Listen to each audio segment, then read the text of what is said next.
crossover. Oh, killer crossover. Just crossover. It just crossed him over nastily. Another victim to the crossovers. Cross him up and sit him down. All right, the crossover is brought to you by Everlow Concrete Repair in Omaha at everlowconcrete.com. This is a nice little chair here. I've sat in this chair post 10 o'clock because the one and only, with lots more baseball to come over on 1180, Connor Happer is at the Downtown Day Trader preparing for the resumption of Game 1 of the series between Creighton and St. John's, where Creighton made a comeback, took the lead. Then the storms came, and Connor is back. The red storms or the actual storms? Good question. Was Creighton, I think Creighton was hitting when you guys pulled the plug, right? You got it. Yep. They got a runner on first base with, I'm looking at the scoreboard right now. Runner on first base, 1-1 count, bottom of the seventh, 7-4. Creighton. I think Ben North's on first. Teddy Dieters is up. Yeah. You think? I hope you know. Well, I know. I know, but I think also. 5 unanswered. don't think. 5 unanswered runs, I think, for Creighton. Yeah, they got St. John's bullpen. they got 5 in the 6th. Got a couple bloops and a couple extra base hits. Yeah, this would be a big win for them if they can finish it off. But the weather has changed. Things are much different than they were last night. Matt and I were talking about this. Like yesterday was an ideal day for baseball, and then of course the storms came and they got the Omaha and Creighton game suspended. And today is completely different. It was really perfect. Like it was kind of summery, you know. It was yesterday. very summery. Friggin' Jim Flowers. But then it was weird. I felt the warm wind coming, and I was walking around at like 3:00, like you feel like the warmth and like a storm is brewing. Like you felt it. You felt it in your bones. I saw a lot of pictures from from people boarding planes at the airport. This is 2 years in a row now where people boarding planes at the airport have been able to see tornadoes drop out of the sky. Jeez. I mean, what? Tradition unlike any other. I know. It's scary though. Yeah, that's what happened. I didn't see it. It looked clear. Like as we're facing out a clear sky to the southeast, and then I go back in the hallway and I look out the back window and it's black, and I'm like, oh, that's not good. Yeah, and especially your history of last year's tornadoes being at the ballpark. Yeah, I wasn't here. I was over with Creighton softball last year. John was here and then he was doing severe weather coverage all night. Didn't you have to be shuffled in? Weren't you already in an office or something? Yeah, well, I just was bunkered in with the Creighton softball team for 2 hours before I got to go home. It was weird. It was divine. Yeah. You guys, you and Josh have any damage from last night? I don't think so. That part of Omaha? No. Which seems always to get hit. I don't think so. I was here still as it all was happening, and then my wife texted me that my daughter had woke up and she was very confused. There was a bunch of noises that she didn't understand, but she went back to sleep. She's a child. Yeah, I have a problem with your announcer of your favorite Major League Baseball team. I know you have a problem with their offense. Yeah, I have a big problem with their offense. What's your problem? Who are we talking about? Is awful. Rex. So what did HUD do? Okay. I do like HUD. Last night was a little bit much. So when I got back from the ballpark, and maybe we were at the same time we were watching the game, I think it was at the time it was 3-0 Detroit, and they had just left the bases loaded. The only thing going, thank God the Royals have Bob right now. But HUD goes into this whole long diatribe about it's going to be okay. They don't have any offense right now. They're not scoring any runs. It's not like they don't want to score runs. They're gonna break out of this. And then he goes into this thing about Caglione. So he's listening. Oh, wow. He knows that people like in Kansas City Sports Talk, they're talking about two things right now. The mock draft, where the Chiefs are going to pick at 31, and then when is Caglione going to be in Kansas City? That's so right. he goes on about 3-4 minute discussion about, Caglione, he'll be fun when he gets here, but he's not ready, and he's not going to come up, and he's not going to change everything right now. Wow. And then there's this pause when he's done, and Ryan goes, now back to baseball. And I was like, come on, Rex. I know that, it's the first month and the Royals are struggling to score, but he went hard in the paint yesterday. So somebody got under his skin about bitching about the Royals offense.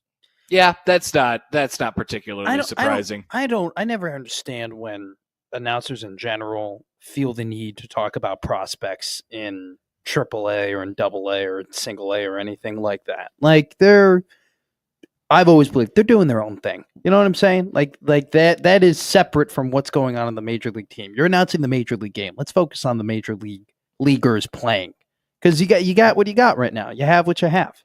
I don't know. Yeah, it's like the Royals aren't bad enough to probably be talking about CAGs all the time yet. You would think you guys are like 4-14 when you're 8-11, and you have played some decent teams. Yeah, I mean, the offense. This is like a homers. This is a regular occurrence. They just never are good in April, and then by the time everybody like packs it in, you're like, oh, these guys are unwatchable, and it's like the middle of May, and hitting coaches are getting fired or something like that, and then they'll just start to slowly turn it around, leading you into a hot July or August or something like that. Like, it's a long season. There's no time to panic yet, but when you have a guy like that who's just down there hitting 120 mile an hour baseballs off of his bat, I don't know. It's hard to not pay attention to that. But HUD, that's totally HUD though. Like he's Mr. Positive, and he's all about the guys, and he is always like, well, there's no guarantees or anything like that. So that doesn't surprise me to hear him go on. Well, it pains me to see Salvi and Vinny struggling, but they are really struggling right now.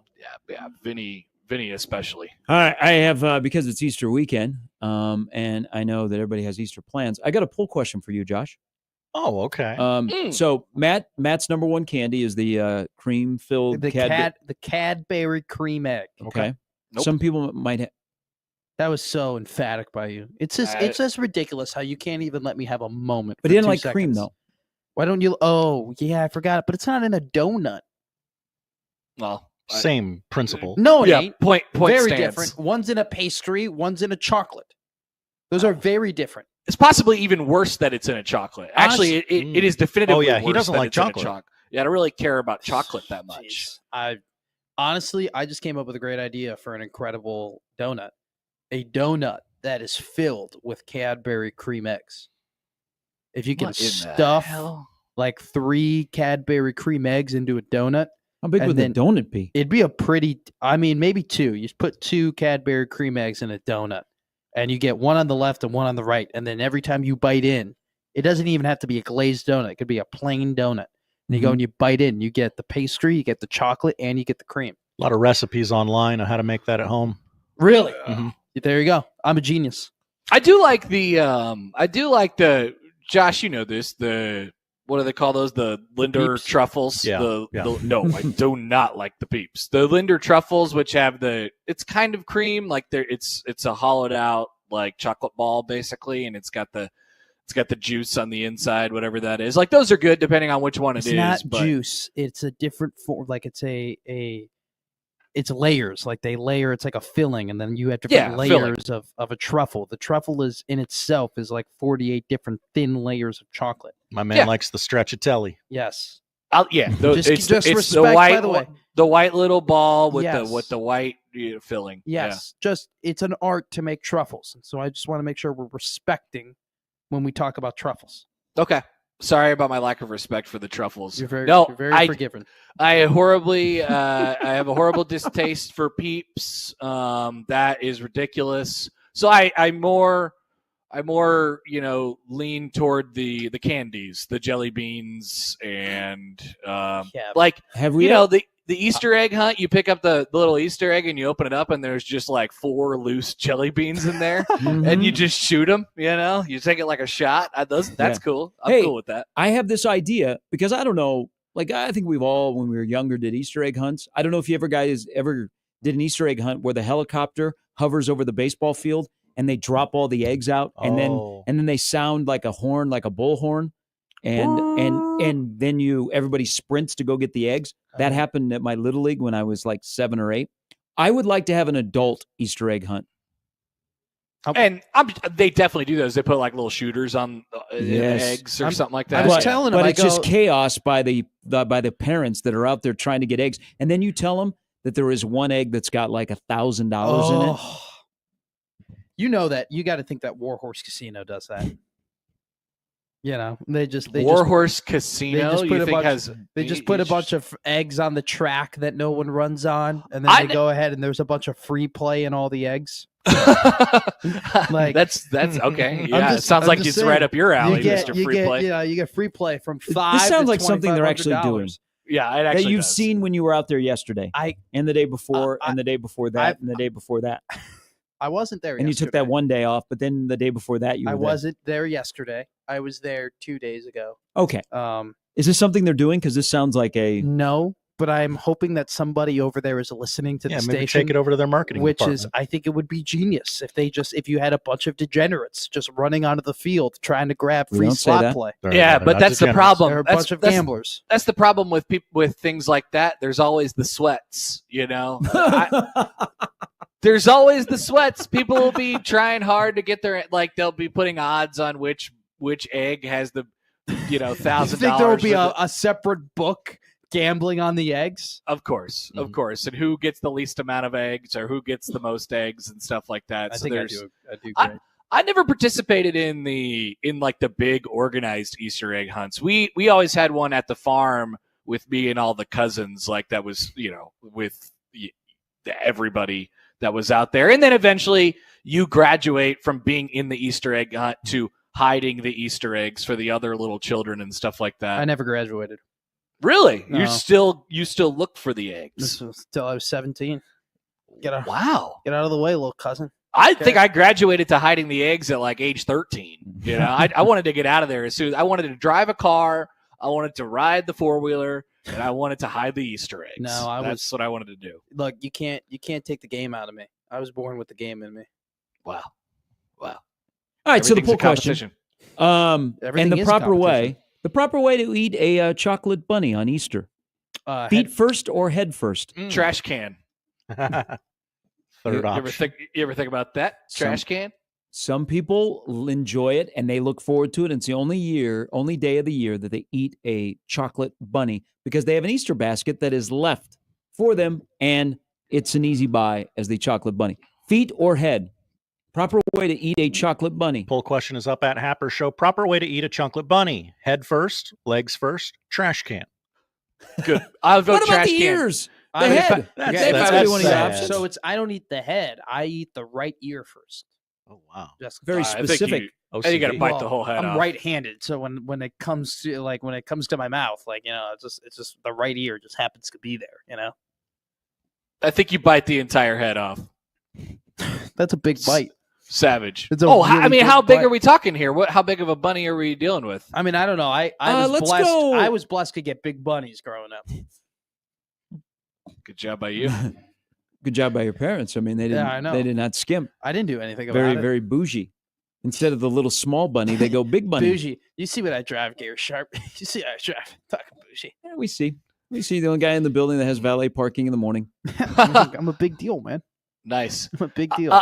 Yeah, no, I'm out on the. It doesn't really do anything for me. The Easter candy, the chocolate, and things like that. I'm just kind of out on chocolate. I think you're just out on fun. No, I love fun. Well, why do you think I'm here at the baseball park?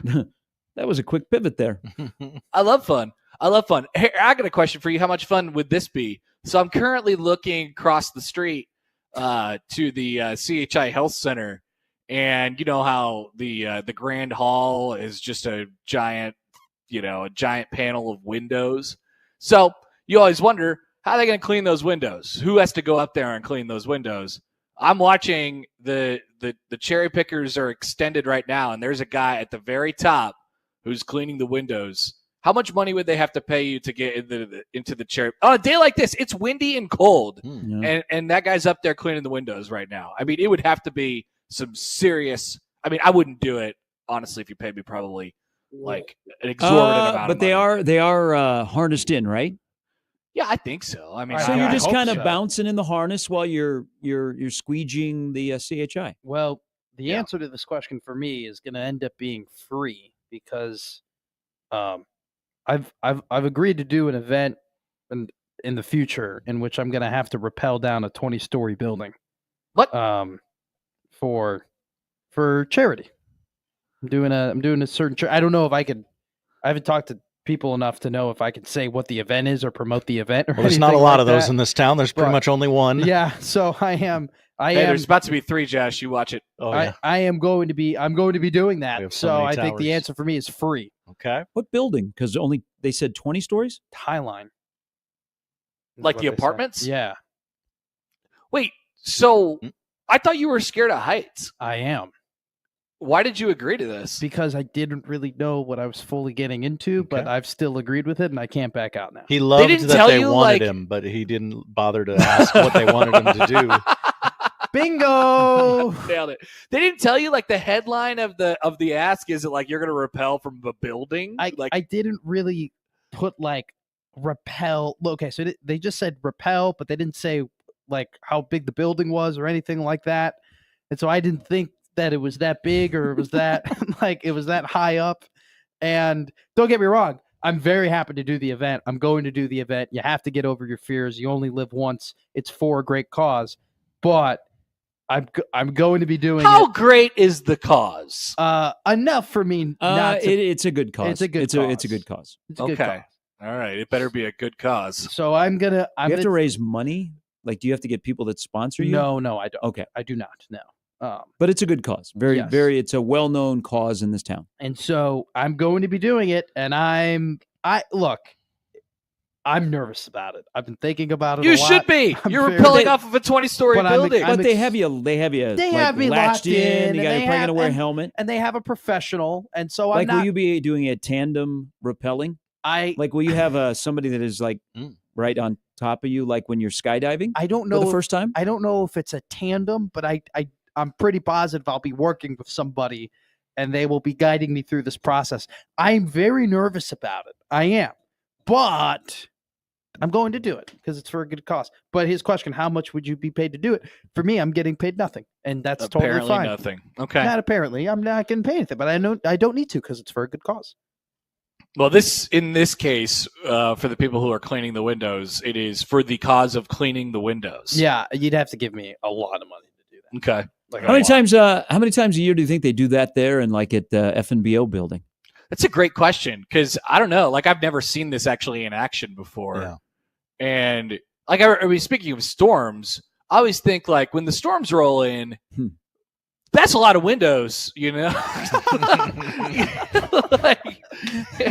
Yeah. The way you said that, that's a lot of windows. That's a lot of windows. I was sitting here last night, like I felt very safe. You know, this building isn't going anywhere. Yeah. But then you get close, you know, you look out those windows and I'm like, geez, it wouldn't, you know, how much would it really take know. for something to bust those out? You need I don't better know. lighting in there, though. It's not really doing you any favors. You know, What do you mean? I mean, talk about an Easter egg hunt. We'll just put you in the middle of the field.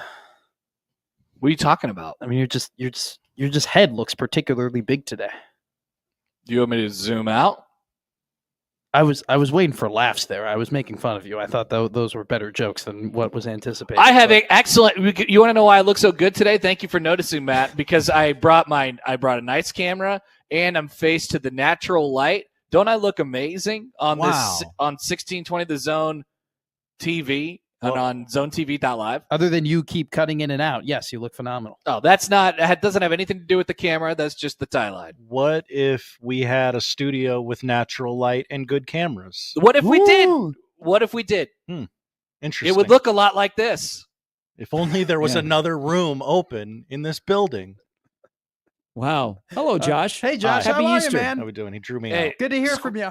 Squeaky wheel gets the grease. That's You never right. know. You Hey, never Ain't know. nobody in this building Hey. today. Let me tell you that much. Oh, Lord. Just and you don't want to tell those people they're being evicted.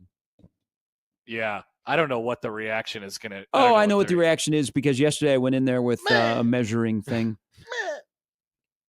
Oh, you broke in. You're like, this is taking where some I'm going to I put. delivered. So to our work colleagues, This is where I'm going to put my awards. I Do I get to bring in my NBA plaque? I delivered some breaking news to some of our colleagues that were not aware of it. Yep. Oh, you Yep. no, you. Yes, he did.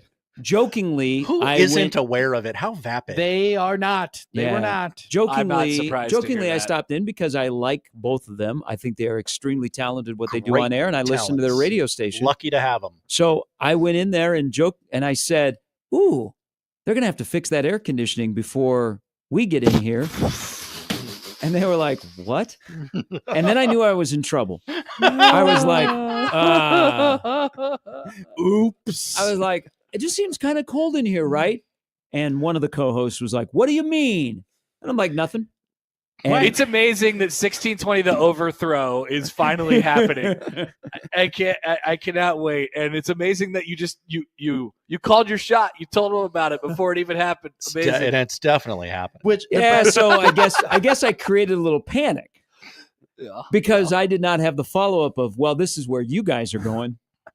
The best part is that he walks back in and he goes, "Yeah, it's a little bit too cold in there." And I go, "Yeah, for you. I bet when we walk in there, it'll be great." Oh, where's the dial? Is there a remote? Or is it a wall fixture? So it's they keep their studio at 64, and I'm like, that ain't playing well, homie. That's pretty low. At over my dead body, will I allow you to touch the thermostat while we can get it up to 70. I'm fine with that, but we are not broadcasting. Look at that view of the ballpark in a Sioux Falls, South Dakota hotel room. Okay. Sorry, I wanted people to see the part. Your beard looks great. Oh, but then I realized I'm not opening the windows because it's cold, and the windows here are not clean. They are dirty. Are you gonna Ryan dye your beard? What's that mean? Like Ryan Day because he dyes his beard. You could have went Justin dye. Would you ever consider that to get it a little bit more red? I once lost a bet where I had to bleach my beard. Ooh, Lord. And it didn't take. You know, my beard was too strong and it repelled the bleach. And it was like it kind of turned like really light orange, almost white, like right kind of here over by my ears. Was it itchy? Did it affect the scalp? Oh, it was so dry. I think not long after that, I had to just chop it off and start over. Lord. Yeah. We don't want that. No. You look terrible. Has now that your daughter is becoming more cognizant of things around her, has she ever seen you without a beard? Nope. Good question. And she won't. Good. Can we just do it one time? Yeah. Like when she gets a little bit older? Yeah, because she'll freak out. Yeah. What do you think the right age for that would be? 3 or 4. You can't 4 do years. 3 years. Yeah, 3 years old, 4 years old. Okay, so I have multiple years left. Yes. Still. Yeah. So that's good. No, this is all a build-up to that great video when she freaks out and starts crying because her dad is no longer there. There's a stranger. Yeah, I've actually seen videos like that. Yeah. Didn't Kelsey do it? Or I think Travis Kelsey had it. Yeah, maybe it was Travis Kelsey. And his daughter or Jason Kelsey had a initial reaction of shock, and then they're like, "You're not my daddy." Yeah. And like, I am. Yeah, I am. I can prove it. I don't know. That seems traumatizing. It would be traumatizing for me as well. Nobody likes how I look without a beard. Jeez. All right, have a good show, and in an empty ballpark, well, people start rolling in maybe 2 right at the end when you're doing the crossover with Johnny Bish. I think that's probably right, I guess. Yeah, they'll open the doors at some point. We're going to start again at 3.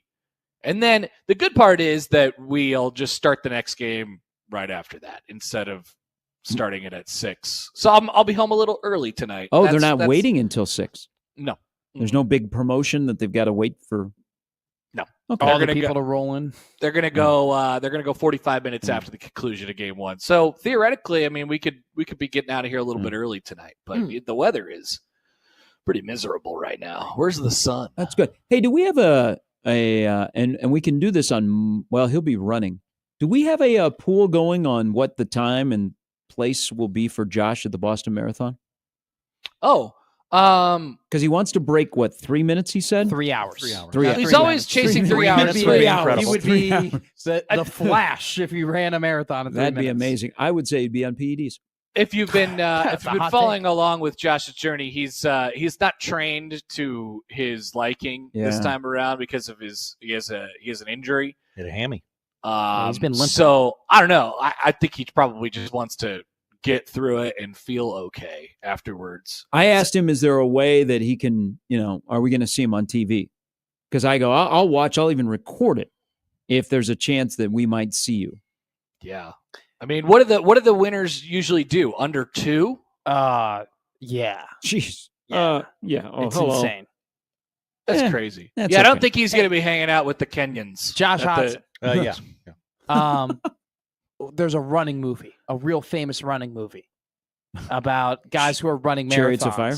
And there's 2 Running dudes, Man? and there's a love interest involved, and there's a really famous scene where in the running movie the guy hits a wall, and then he tries to break through the wall.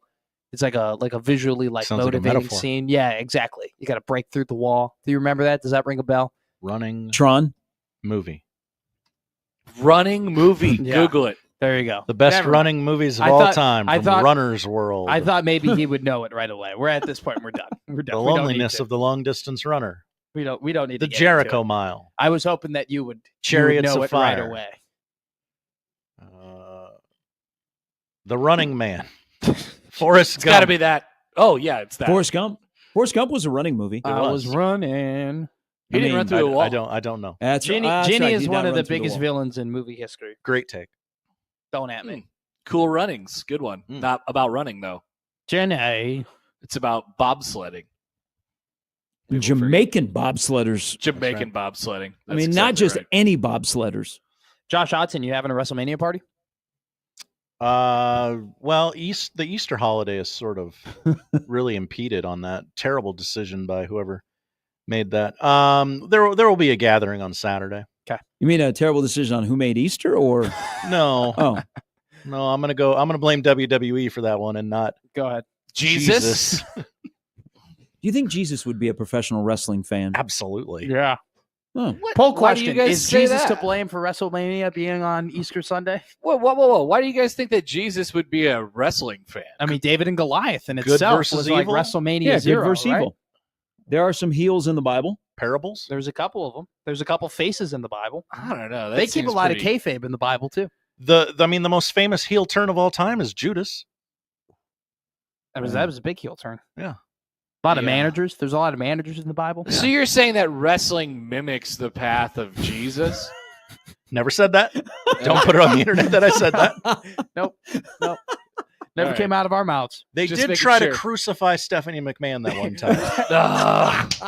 There was a higher power. I mean, Jesus did make his wrestling debut in the WWE. Yeah, Shawn Michaels wrestled God at WrestleMania. Yeah, no, but literally, Wow. like Vince McMahon introduced Jesus to the WWE universe, and they had a light on it, and he walked down the aisle. So there you Hell go, in a Cell? Mhm. Hey, that's kind of like this Last Supper, right? isn't it? Hell in a Cell? Eliminate people.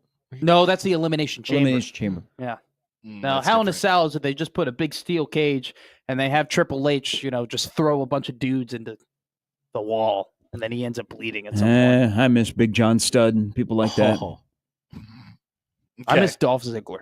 All right. Have a great call of a single plus a oneer today. Thank you. Hopefully you don't go Benny extras. baseball. No, hopefully not. Hopefully not. I All right. agree with that. take. Stay warm. Crank up that crowd, Mike. You might need it. Yep. All right. See you guys later. Have a good That's the crossover powered by Everlevel Concrete Repair in Omaha at everlevelconcrete.com. It is Friday. We will start things off next.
I have one.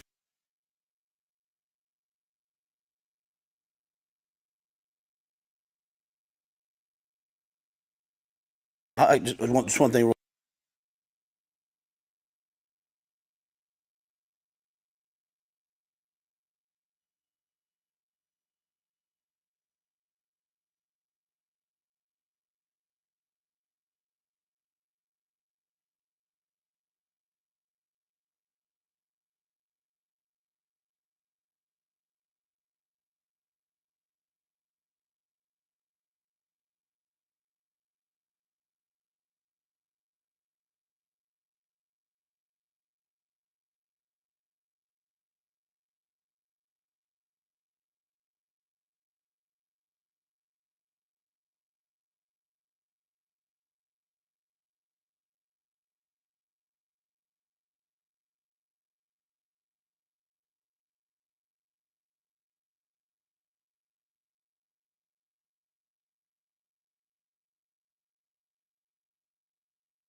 It's the Connor Happer Show.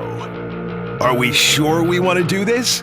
Could you, make an announcement that we're ready? It's the Connor Happer Show on 1620, The Zone. All right, good morning, everybody, and welcome in. Happy Friday. It's the Connor Happer Show here on 1620 The Zone and on 1620thezone.com. Connor Happer and Josh Odson with you. I am at the ballpark today. We are going to try to reduce my, hectic travel in between the show and the baseball game this afternoon, which will be restarting at 3. So here I am. Had to show up. I showed up here at 9 o'clock, and people were like, "What are you doing here?" And I'm like, "Well, this is other duties as assigned, Josh. Here I we live are. here. This is my life. I live here. I thought I was going to be here a lot longer than I ended up being. They called the game pretty quick last night, so everybody was able to get out of here. Hope everybody's doing all right property-wise after some storms rolled through last night. First kind of moderate to severe thunderstorm of the season and some tornadoes around. Whenever you hear the sirens, you're like, whoa, it's time. It's happening. Yeah, it's happening. All right, so welcome in, everybody. We have a big show planned for you all today. Bryan Munson is going to join at the top of the hour. We'll have some recruiting with him. Brian Christopherson coming up at 11:30. Steve Sipple from Husker Online coming up at 12:30 today. That's the lineup powered by the Rooferees at John Higgins Weather Guard. Would love to hear from you all. 402-951-1620 on the hotline. You can call or text that number. Tweet at Happer Show at Connor Happer on the JTech Construction Zone Twitter feed. Email Connor Josh O at 1620thezone.com on the Equitable Bank Zone inbox. Hey, we say good morning to the YouTube streamers today. What's up, everybody? My apologies if my camera, apparently my camera is on every 10, 15 minutes, it just, it's gone. might have to go back to the laptop camera. It's all that natural light you clamored for. Well, I was trying something out. I brought my nice camera that I use for my podcast at home. You do look great. And yeah, I think it's nice and clear, and I got the ability to kind of flip it around if you want to see hey, there you go. I do. There's look the at diamond. that. That's a beautiful If that looks weird to you, it's just because the window is dirty, and I'm not opening the window. Not happening. Nope. I wouldn't ask you to. Unnecessary. I know some people like to hang out the crowd mic during the show just to get the sounds of the ballpark. The tunes are on as the grounds crew gets ready to roll for today's game, but no, we're gonna keep them closed today. So happy you're with us. We're gonna get into a lot of things today. A few from Matt Rhule. A couple questions. We'll go back to the punter thing just a little bit. And Rhule also talks about in-state recruiting a little bit and manages to offend the Big 12 conference. Big 12? Yeah, yeah, he's like, they're going to put me on the internet when I say this. I haven't seen it floating around Big 12 circles yet, but I guess I'm not in Big 12 circles. So I don't know. We'll play that video. Well, that Florida State guy said that stuff on Wednesday, and by Monday, Husker Nation was triggered. That's true. It is on a little bit of a delay. Yeah. So I guess we just wait till it gets aggregated by somebody else, and it'll probably take the weekend in order for that to happen. And then we'll go back to what we had yesterday on what they're going to do for the spring game or the Husker Games. Upon further review, Josh, and we'll talk about this during the show today, like I kind of believe Matt Rhule. I kind of believe him. The reasons they're doing what they're doing for the spring game, where they're going to have a live portion of live football, and I'll explain why a little bit later on in the show. Well, he also said there's another Matt Rhule. There's like 4 Matt Rhule topics in here. The quote maybe of the spring and of the offseason so far. Quote: "This is the team I've been waiting for." Oh, what's that mean, Josh? Oh boy.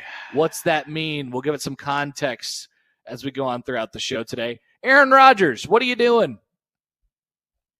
That's a question that we're going to ask today. Great question in general. There he is, looking like Cameron Poe. If you're watching along with us on YouTube, he will not be the star of Con Air to the Moon. Banned from the set.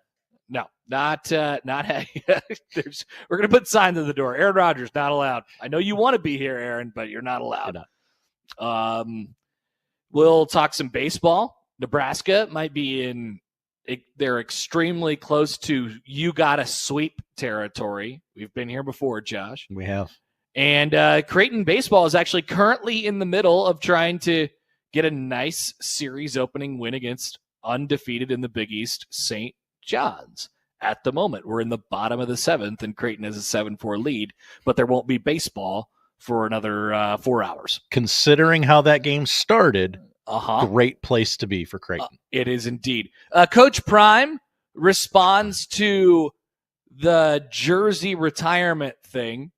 The jersey retirement gate, should we call it that? I'm not sure. Jersey retirement situation for Coach Prime and the Sanders family over at Colorado.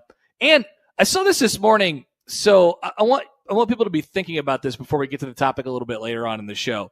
So Iowa got this offensive lineman, this FCS offensive lineman out of the portal, like FCS All-American last year. And I didn't even need to know his name. But I thought to myself, so I saw the headline. It was Pete Nakos, by the way, who's doing all the portal stuff. That B word? That B word, Pete Nakos. And I saw that, and immediately when I thought, oh my God, Iowa got an offensive lineman out of the transfer portal, that guy's going to be good. That's just what I think when I see that Iowa gets an offensive lineman. Absolutely. So I wondered, I took that thought process and extracted it, and I want to copy and paste it to other things.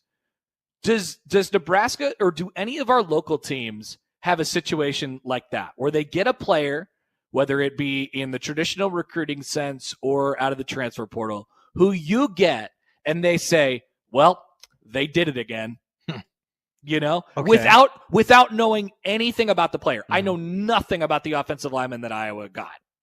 But I saw the headline, and I saw the tweet, and I said, Iowa did it again. Damn it, they did it again. Iowa, and that is, Iowa being able to really, really develop offensive linemen over the year. They've had many first-round picks, many draft picks over the years. Obviously, they do it. They've been known more recently for doing it with tight end, but I think Iowa plucks a guy out and puts him on their offensive line, and I say, well, there they are. There they go. Is there any local examples of that with any of our local teams? Nebraska, Creighton, Omaha, professionally. I got a couple more examples that I want to throw your way, but man, if you get a second, think about that. If your sports brain works like mine does, think about that for a little while, and we'll get to that topic later on in the show. Glad you're with us here on a Friday. Once again, Bryan Munson will join us at the top of the hour. We'll talk some recruiting with him. Black Cat writes in on YouTube. Hi, Black Cat. Never got a firm answer, Hap. Are you a P9 or an F9 guy? What's that mean? I like to press F9 on the keyboard to send it to break. Yeah. What's that? Am I missing something? Or F9. P9 or F9? I don't know. I need to follow up on that. I don't know what that is. Scoring baseball. Oh yeah. Okay. Thank you. By the way, thank you, Black Cat, for always listening to our baseball broadcast. So Glenn and I were talking about it last night. When there is a pop-up on the let's say on the infield, let's say it's not 9 or it's if it's 6, like if he pops up to shortstop, right? In the scorebook, do you write F6 or P6? Because of the distance, it's not really a fly ball. Or if it's to shallow right and the right fielder catches it and it's 9, right? I think it depends on the speed at which the ball is hit, right? Like there is a delineation somewhere, and you kind of just know it when you see it between what a pop-up and a fly-out is. And so I think it's situational. But there was a couple of them last night where, there are more pop-outs than fly-outs. So I will write P in the scorebook, and then I'll make a little note and say, make a little demarcation to say that wasn't hit very hard, or like that ball was smoked, or something like that. Like when you're keeping book and you're doing the game at the same time, you have to be able to like create your own language and speak it throughout the game as well. It's a game inside the game, Josh. That's right. It's a game inside the game. All right, let's take a break here. Once again, Munson's going to join us at the top of the hour. Happy you're with us here on this Friday. I'm Connor Happer, live at Charles Schwab Field. Back after this on 1620 The Zone.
let's get back to the Connor Happer Show on 1620 The Zone.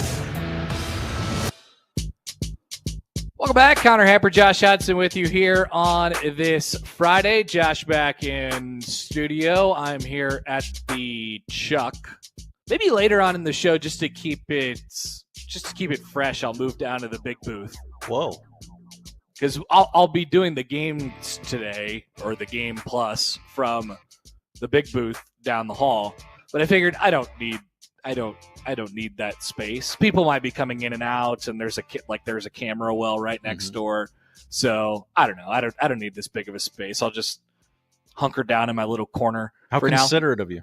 Thank you, Josh. And then I will, at some point maybe we'll try and keep it fresh, and we'll move down the hall a little bit. Oh, there it goes. My camera just expired. We had a good run. We did. That was like a solid 15 minutes, I think. So now we get to play the game of let's try and get this back as fast as we possibly can. If you're missing me, well, I guess you'll hear me on YouTube, can't you? Yeah. Okay. Everything's good except for I'm just not there at the moment. All right, I'm gonna get it back in record time. Here we go. 3, 2, 1. We're back. All right. So Aaron Rodgers, real quick, Josh. This dork. I thought you were gonna say this guy. This dork. So I was not going to watch his interview on the Pat McAfee show. Really? You weren't? No, I was going to let other people watch it for me and then read what they have to say. Every single NFL reporter watched it and summarized it for us. It's really amazing. I have 2 stories up right now. One's from Florio, and it's pretty funny. And the other one was Zach Rosenblatt, who I believe is a friend of the show, right? We had him on. That's correct. Of The Athletic, who's the Jets beat writer. And he had a really, really great kind of lead to the story. There Rodgers was on Thursday afternoon back on Pat McAfee's show, sitting on a patio somewhere, sunny, presumably his Malibu home, where he wore earbuds with wires, the kind that used to come with the older iPhones to, as he said, protect his brain. When the Jets came up, his internet connection went choppy. Quote, "I'm sure they're trying to shut this part down," he said with a wry smile. Does this really happen? I didn't see that. I believe it, but I absolutely believe it. And so Rodgers had this meeting with the Jets, and they asked him to fly all the way across the country to meet with the new coach. Please fly across the country to, and Aaron thought he was going to be brought in to kind of consult or say his piece, and they were going to say their piece. And basically, according to Rodgers, how this meeting went was he showed up, and so I'll read the quote. "I figured that when I flew across the country on my dime, there would be a conversation. I met with the coach. We start talking. He runs out of the room. I'm like, that's strange. Then he comes back with the GM. So we sit down, and I think we're going to have this long conversation. I've flown across the country."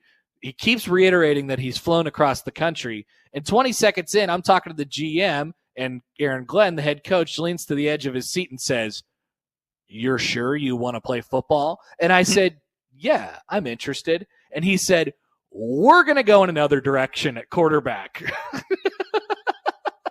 So I don't know what Aaron thought was going to happen here. Did the Jets owe him anything? Obviously the Jets have their own problems, and they need to figure their crap out as a franchise. But I also, Aaron's Rodgers' big thing here was, why are you making me fly all the way across the country just to tell me face to face that you're not going to be the quarterback anymore? Where most people would approach that as, wow, at least they did me the respect of telling me to my face. He absolutely would have complained about getting dumped over text message. 100%. So he is this just drives home the point. Aaron Rodgers put him in the club of perpetually aggrieved. He is in the perpetually aggrieved club, and he always has to be mad about something. And there he was yesterday to air out his grievances on Pat McAfee's show, who's just like, interesting.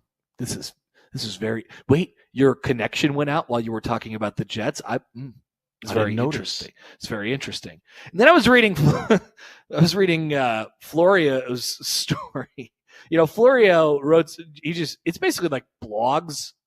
Camera go out again. Just the video. All right, we'll get it back in a second.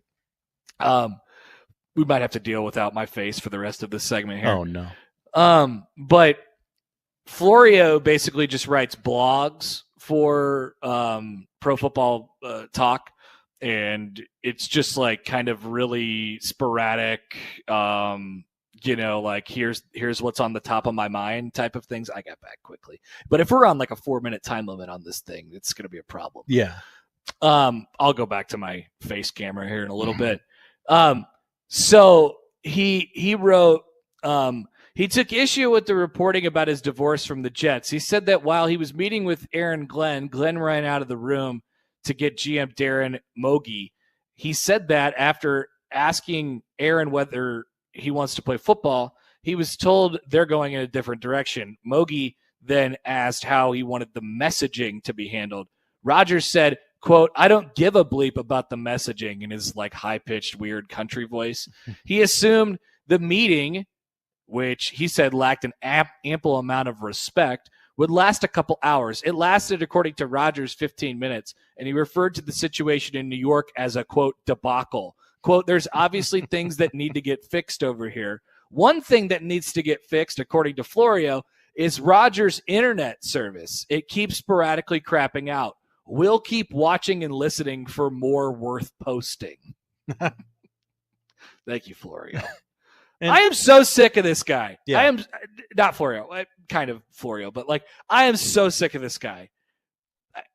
Like how he thinks that he could still, like he acts like he's still in the prime of his career. Mm-hmm. It lacks an awareness about the type of player that he is right now. And then he'll come back to that and he'll say, "Well, I'll play for $10 million. I don't care. I'm just good." That's nothing. I love playing football.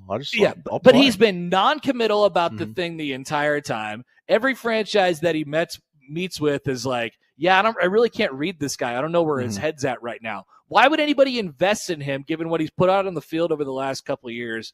Plus, they don't know where his head's at. Why would anybody try to put resources behind Aaron Rodgers?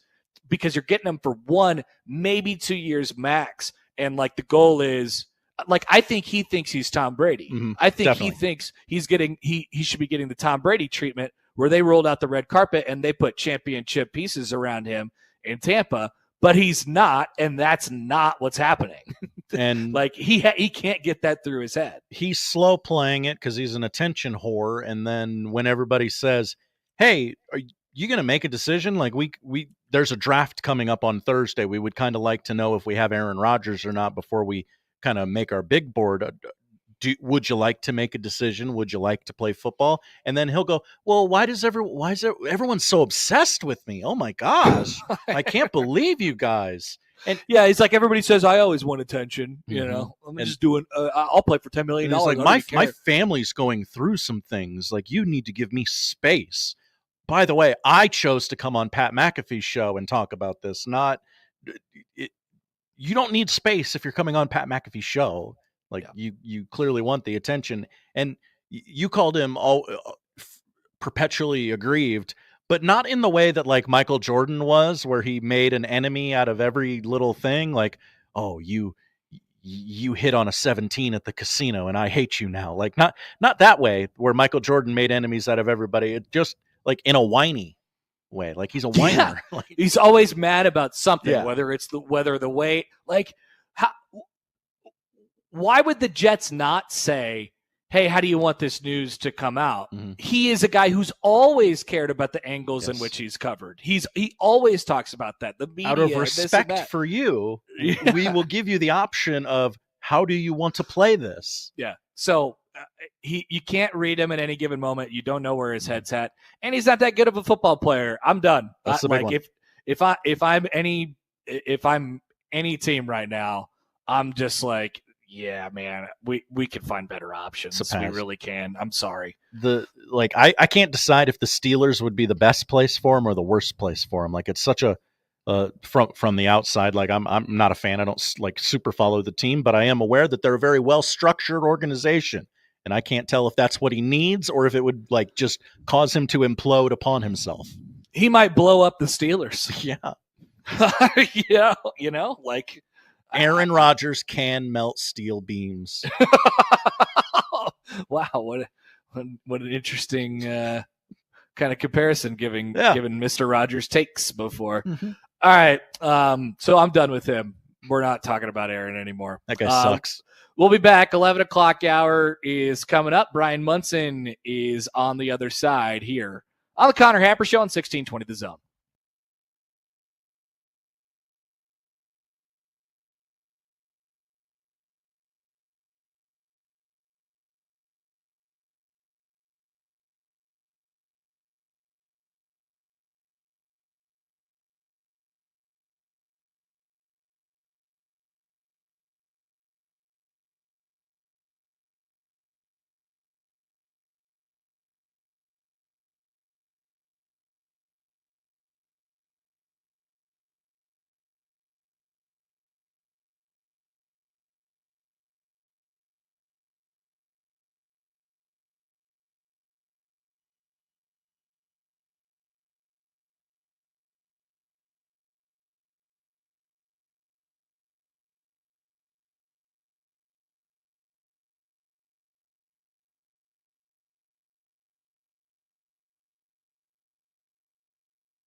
Bryan Munson. Hey, long call. Comfy left zoom buster. 63 bang Z Maui. Alert. Paradise Z Burger Y wrap on one. Husker Online on the Connor Happer Show on 1620 The Zone. And we are joined now on the hotline by our good friend who joins us every Friday at this exact time, or maybe a couple minutes later if we're running late, but we're going to call it 11 o'clock. Bryan Munson of Husker Online. Munson, hello. How are you? Make everybody else set their watches to us, dude. It doesn't matter if we're early or late. They just need to know that the minute you and I start talking, it is 11 o'clock on Friday, and their weekend is starting very soon. It's getting close to the weekend anyway. Yeah. How, does it feel like weekend weather where you're at? Because it does not where we are. Dude, so today is nice, and I'm off. The wife and kid are beautiful. were off. So I was like, oh, we're going to take Friday and Monday off. And then we had a death in the family. So I took yesterday off too. But we were going to do some things outside where we're limited to that today because we're going to have some storms pushing through the area on Saturday and Easter Sunday, unfortunately. But Monday, it looks like the weather kind of warms back up again. But it just seems like down here, Mother Nature knows that it's Friday, Saturday, or Sunday, and she's going to keep you indoors. So I know. At least the way it's been working out for us down here. It always seems to be the way it goes. I do not like this trend, but I'll take it up with the judge, I suppose.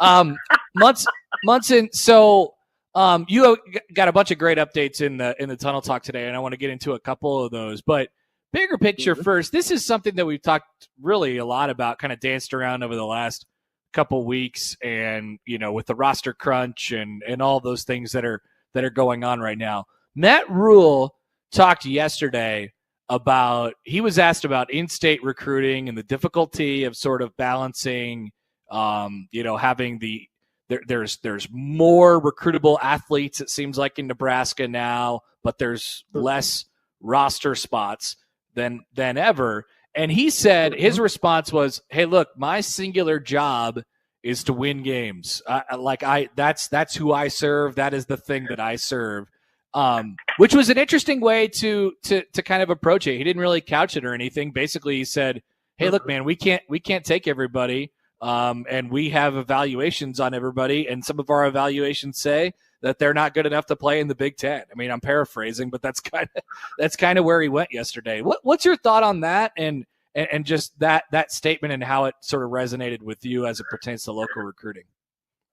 Yeah, I've had a lot of conversations, with Sean Callahan and Sip and others, and there's a very, it's a difficult balance here because I think Nebraska fans in general wished that they could take every in-state kid that is capable of playing at that level. And I think the problem there is that, like what Matt Rhule kind of got back on and touched on, is that their evaluations, are a little bit different, because I think that you have an evaluation that says basically, we think that this player is a 4-star or 3-star, overall, but then there has to be another look at to say, you have some pretty incredible circumstances, to be able to be a difference maker in, I would say, either the Big Ten or the SEC. I think that those two conferences are a little bit different. And I think that that's where that extra kind of scrutiny comes in. And I think it's a completely fair statement for Matt Rhule to say, we're going to keep recruiting to stay in Nebraska, but we have to recruit to stay in Nebraska just like every other state. And we have to look at those players, at all the other states just as much as we're looking at the state of Nebraska, because ultimately he is not going to be judged by what percentage of the 105 are made up of players from Nebraska. He is going to be judged by wins and losses, bowl game appearances, playoff appearances, etc.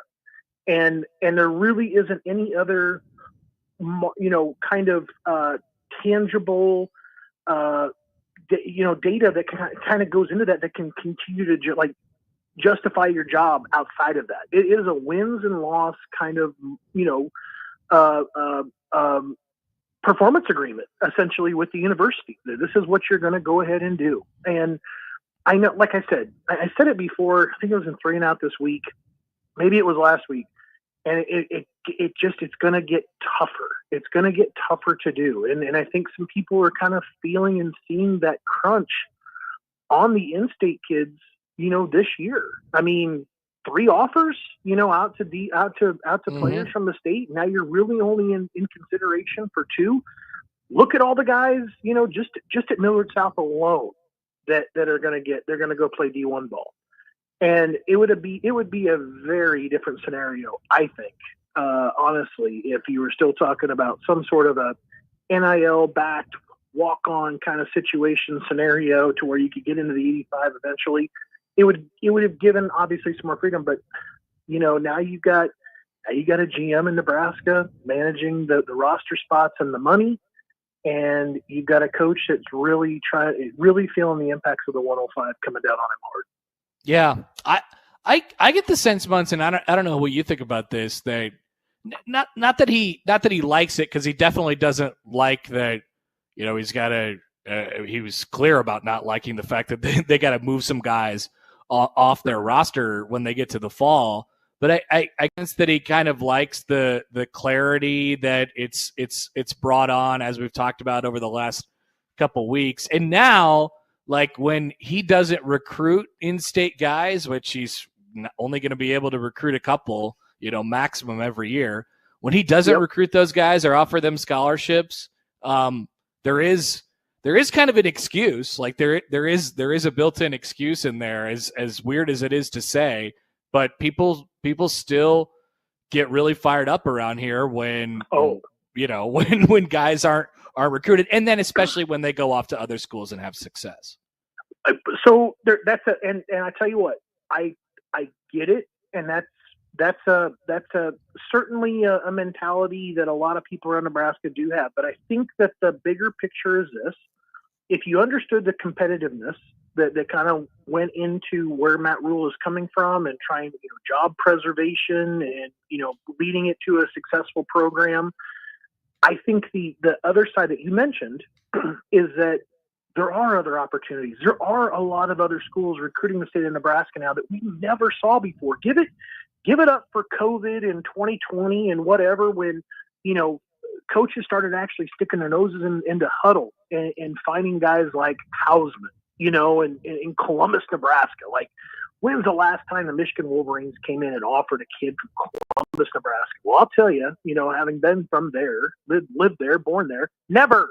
It never happened. And that exposure doesn't happen because that guy went up there and camped or whatever. It's because you had to change your methods and how you were recruiting, and you could cover a lot more ground if you just stuck your face into the computer and turned on some film. So I think that has forever changed college football landscape for recruiting, number one. And I think it's obviously opened up things to consider a lot more players as being Division I capable, and it's going to keep those players, giving them the opportunity, although they may come out and grow up Husker fans. They may not get that opportunity initially, but if they go off and they still get a chance to go do something, that portal always gives them a way to kind of get back into things with Nebraska, obviously down the road. Bryan Munson of Husker Online. Like a Charmar Brown, like what we've been talking about recently on Red Sea Scrolls. I mean, that's a good one. Yep. That's a really good point. And if there's interest there, maybe you obviously have a line to him, given that he's a local kid. So we'll see how that one sort of develops over the coming days. Munson, let's go into the recruiting part. Like I said, you got a lot of good updates this morning on the Tunnel Talk. I guess if you were to sort of wind this down to a couple headlines as we finish out spring ball, what's the big takeaway on what Nebraska has done here and what they're setting up to do as we head into the summer months? I think that the biggest thing for me is that the how well Nebraska is recruiting right now is not reflected in their commitment list.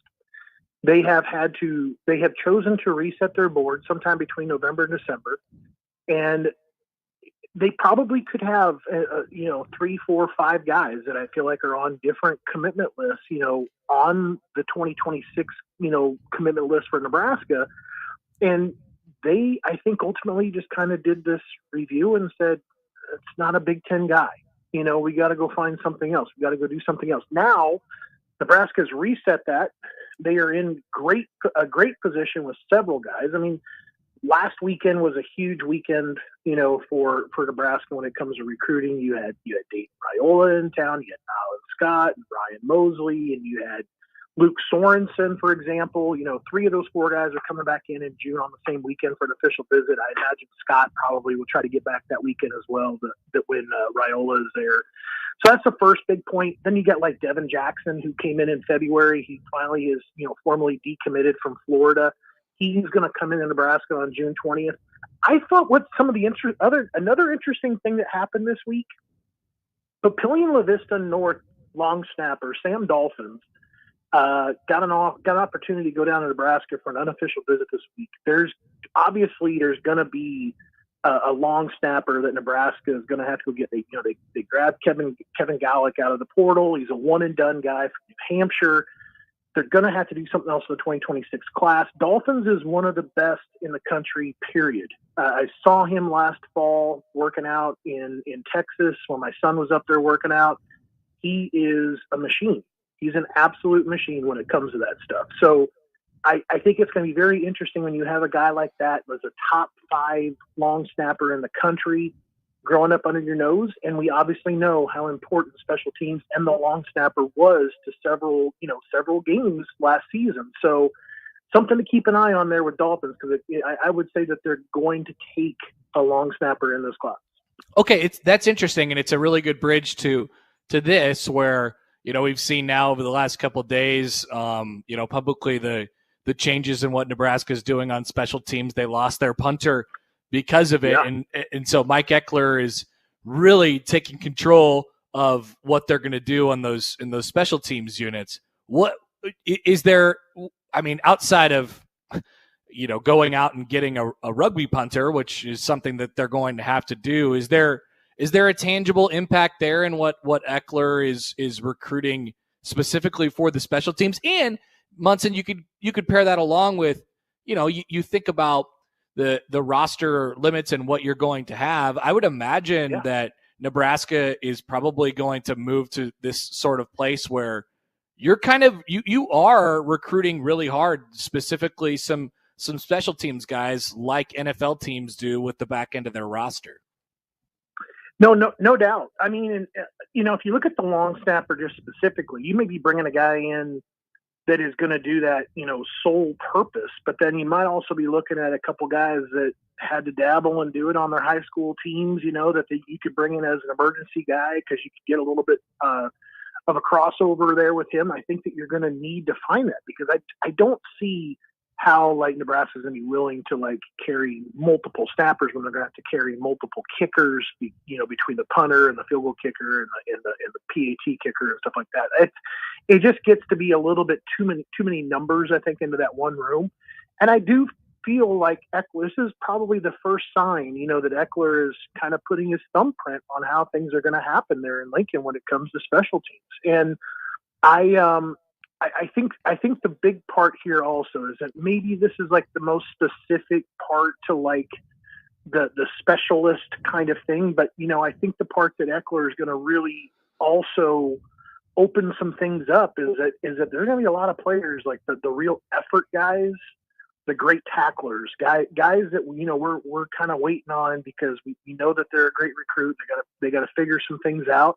But if they're great athletes, animals of the game, and they can go down and tackle, and they understand the disciplines of playing special teams, those guys are going to get a look, and they're going to play on special teams. And that's a great way to cut your teeth. And and honestly, when you think about how Eckler did it at Kansas State, that's basically how he came up, so you got to be a little bit nuts. You got to be a little bit crazy, but you got to be disciplined, and that all has to kind of come together on special teams. So I'm sure Eckler knows what he is looking for in that regard, and he's looking for some guys that are hungry to go out there and make some plays. Is there a list, a visit list brewing for next weekend? I guess, how is Nebraska going to shape up the Husker days as far as recruiting is concerned?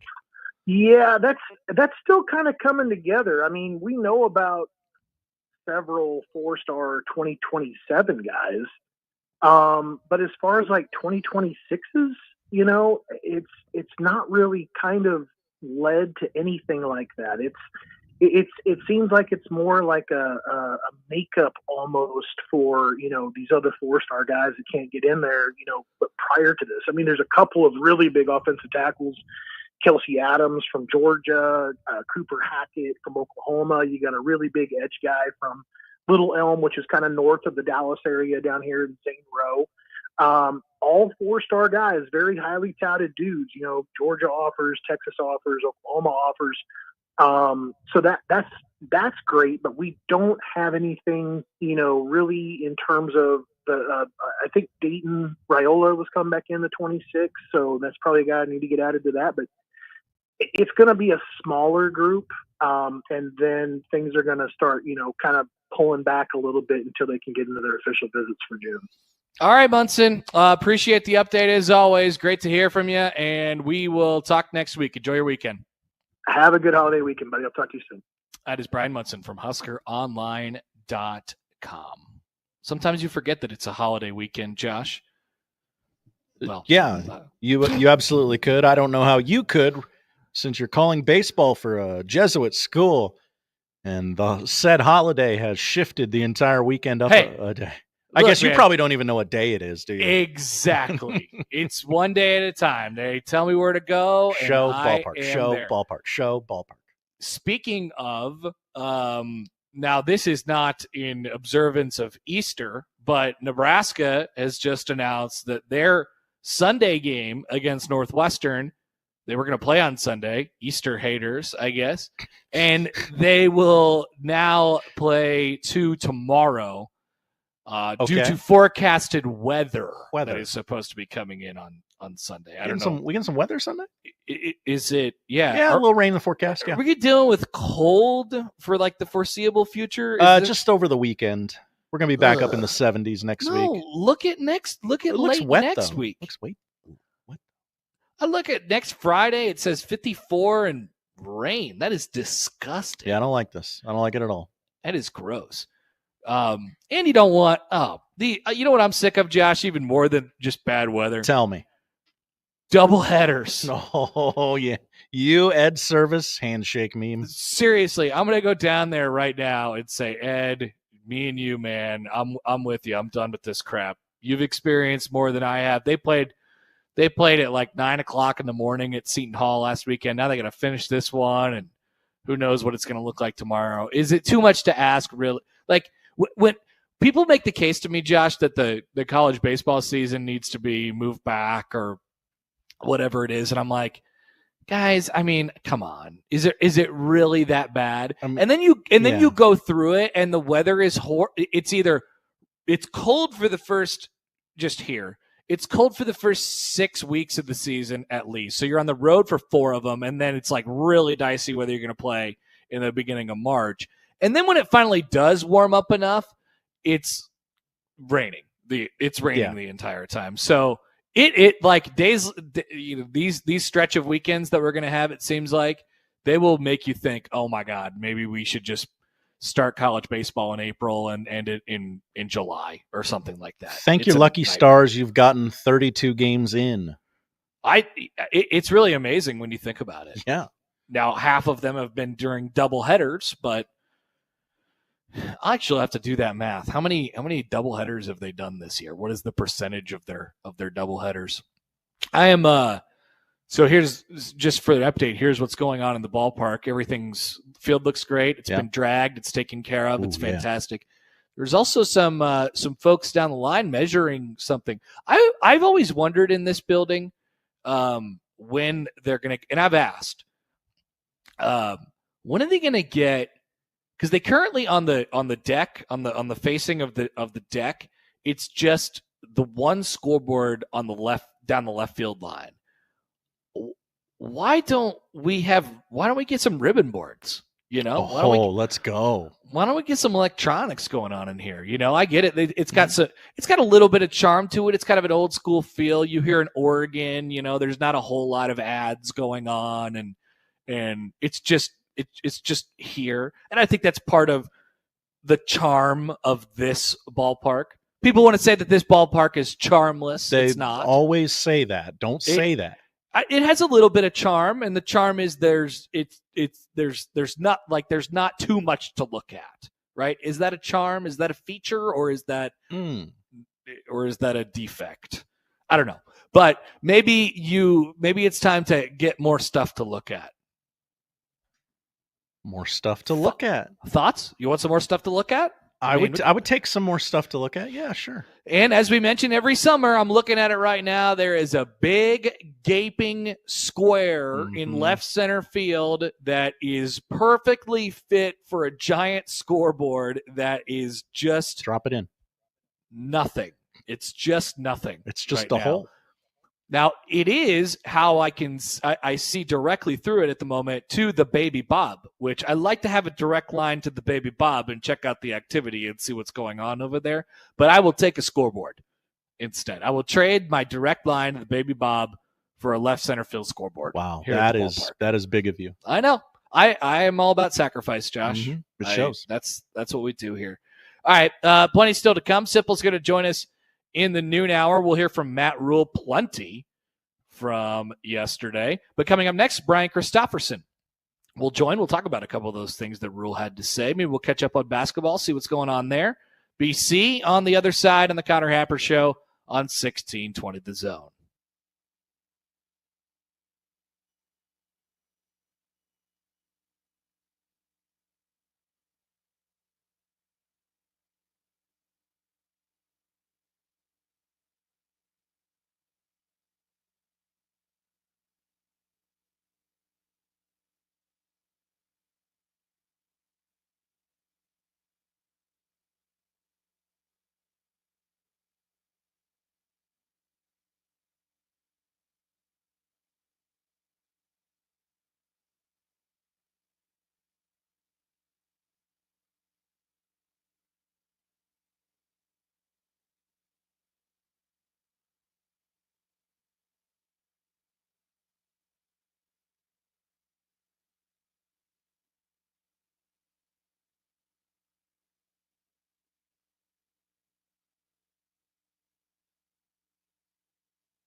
Hey, Brian.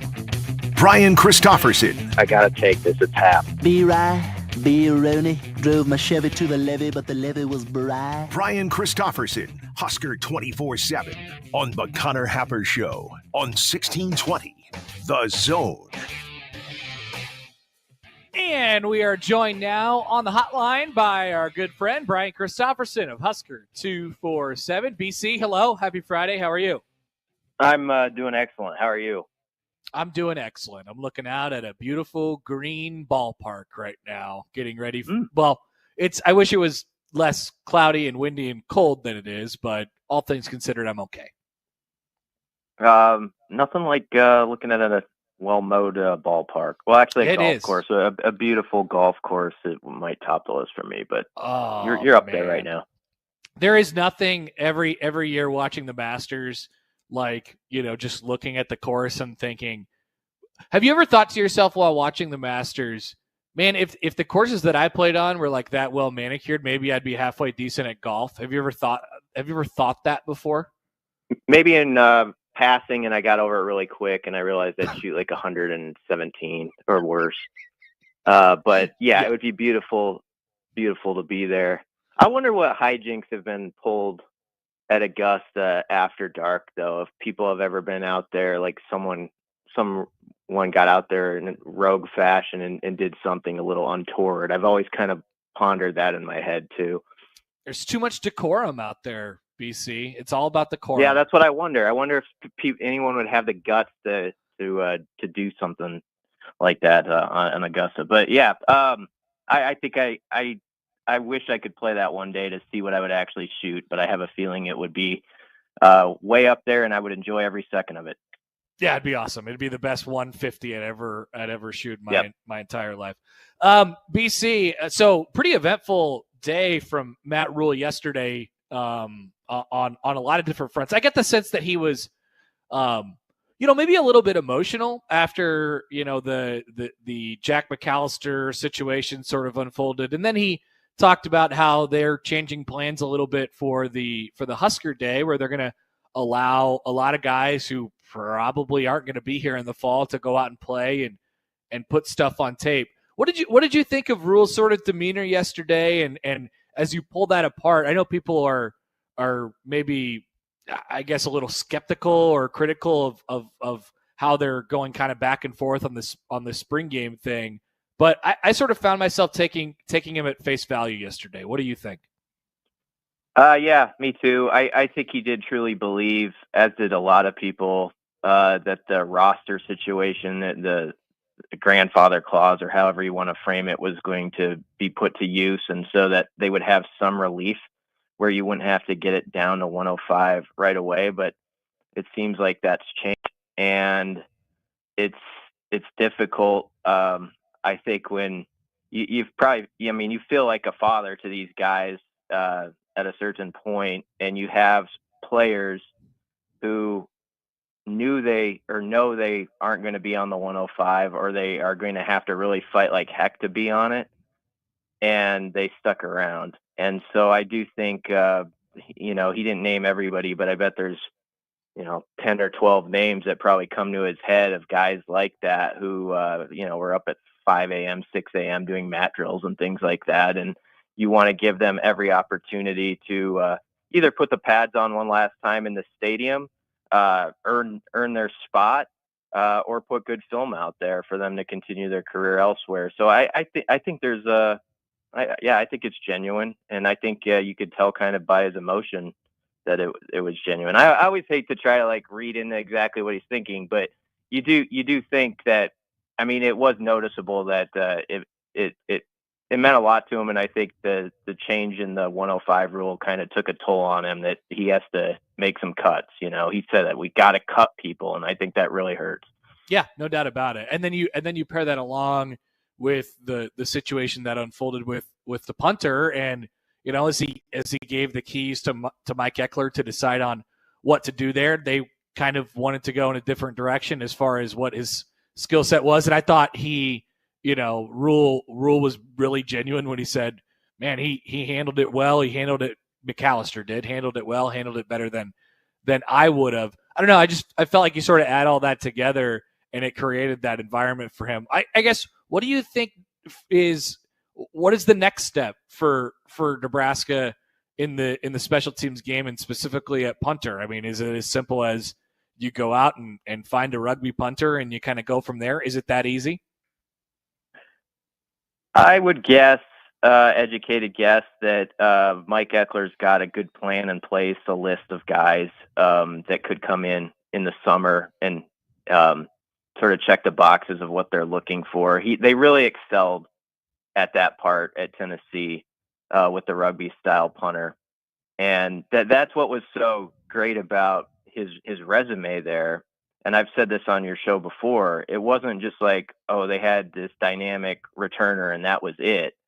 They were really well put together at like every category of special teams. And that included net punting. They were very good at pinning people deep and then taking advantage of it with their return game. And so, I understand it. Like Eckler sees a clear advantage in the college rules to having that sort of punter, the way it's set up compared to the program, as Rhule brought up the other day. And so you have to take advantage of it. And I just think the coaches probably felt terrible about, as Rhule said, the collateral damage that Jack McAllister sort of became in the process of a coaching change. And it's one of those things where there's a lot of pressure to win. Everybody wants it to look really good.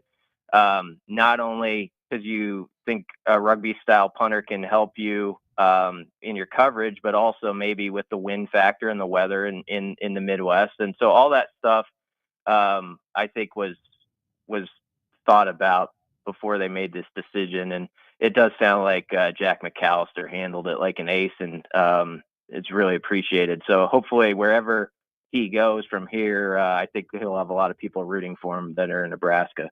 I enjoyed hearing from Justin Evans yesterday, and that's a guy who, we weren't exactly sure what Nebraska was going to do with the puzzle pieces at those interior offensive line spots.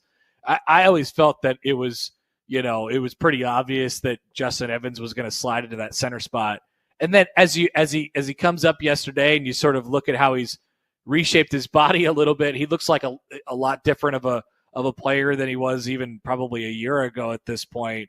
What did you take from him and how he now fits into that spot where we talked about the offensive line before, BC? You feel good about what you have next to him with Rocco Spindler, and it seems like all reports are good over at left tackle with Elijah Pritchett. If you add Evans to the mix as a guy who's played a lot of football and you have him at center, I don't know. There's not a whole lot of questions left to answer on the offensive line for me.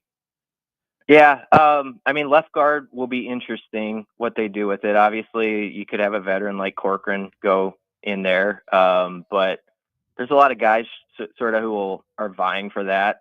Right tackle is also intriguing in a way. I know Letofsky was getting work while not being fully active this spring there. And so with his experience, some people think maybe he's the guy. But I just think it's really an intriguing situation because you have those veterans like Corcoran, Letofsky, Gatula, we would call veteran, I guess, because he played last year. And so there's four guys. So you kind of wonder, like, there's going to be two of them that aren't playing or aren't starting. So that's interesting to me. But Justin Evans, he's been a guy who, he's been a main cog for them for a year plus. Mm-hmm. And when Dana Holgerson says, I think he can be one of the better centers out there, that has to be a real jolt of confidence for him. I do think he took very seriously the, hey, you've got to be more vocal part. He said how, during winter break, he was thinking about that and how,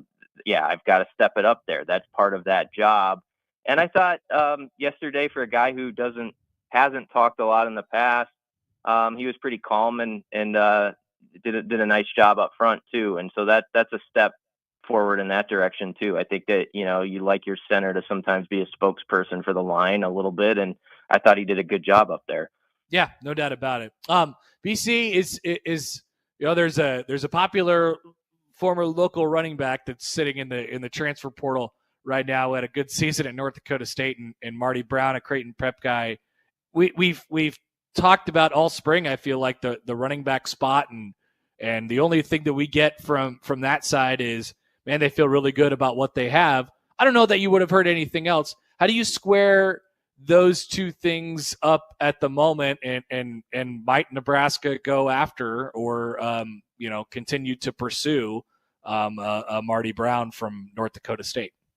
You can like where you're at and also continue to push competition, and I'm always in favor of that. So, and obviously there's a local tie there. Now we're in an age where, the finances have to be right, and you don't know where the market will take someone's value, and if that fits into your plans. So obviously it's a decision not only for Matt Rhule and EJ Barthel, but Pat Stewart, thinking about okay, does that work with our measurables or our measurements here as far as the finances? So I definitely would take a look at a guy like Marty Brown though. And I was impressed with what he did last year at the FCS level. I think he's one of the best backs in the portal.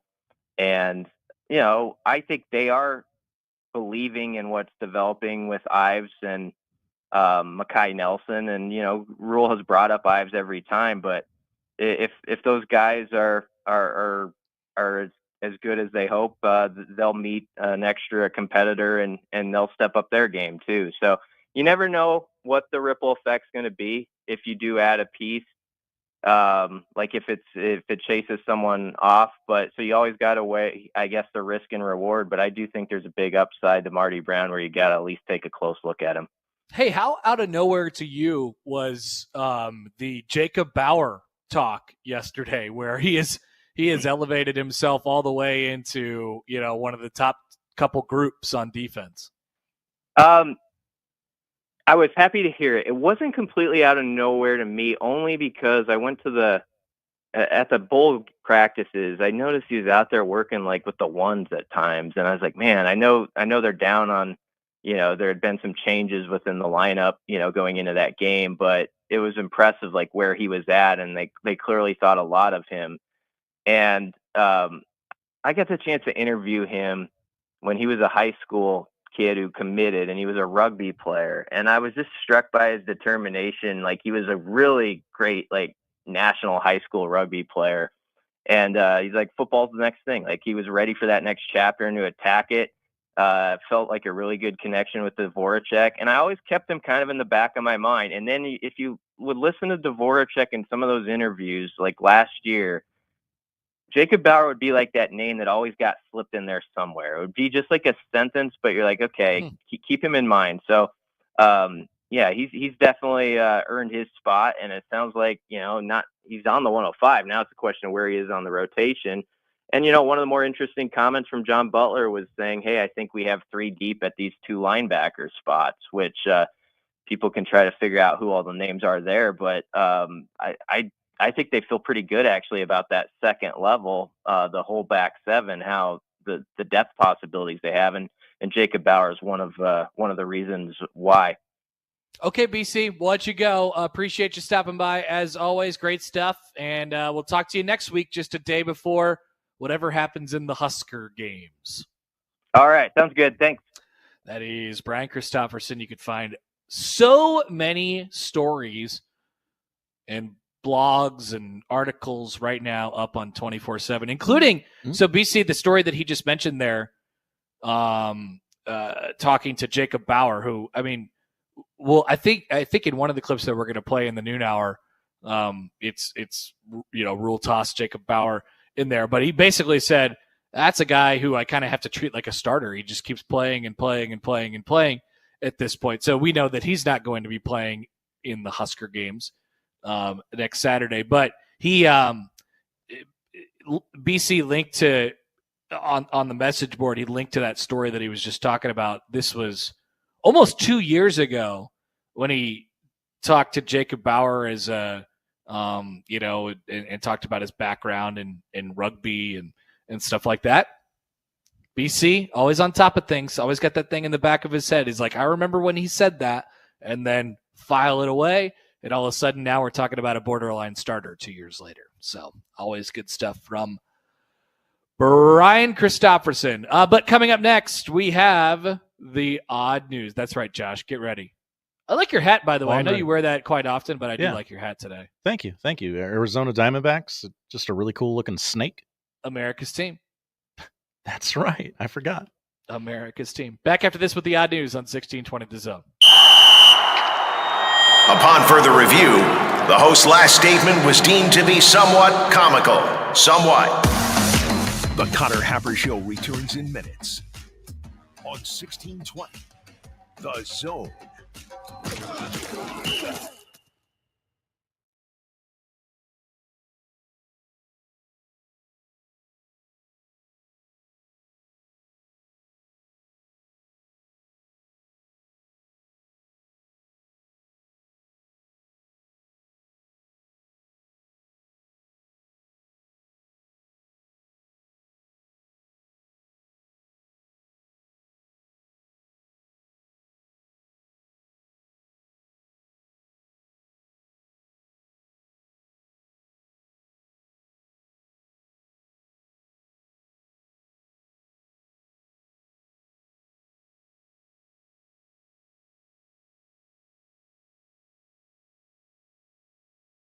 I can't sleep.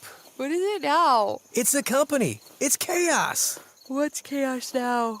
The numbers, the expenses, the books. What if we get audited? No one's gonna audit you at 3 a.m. Go to sleep. I can't sleep. You could if you used Ramp. Who said that?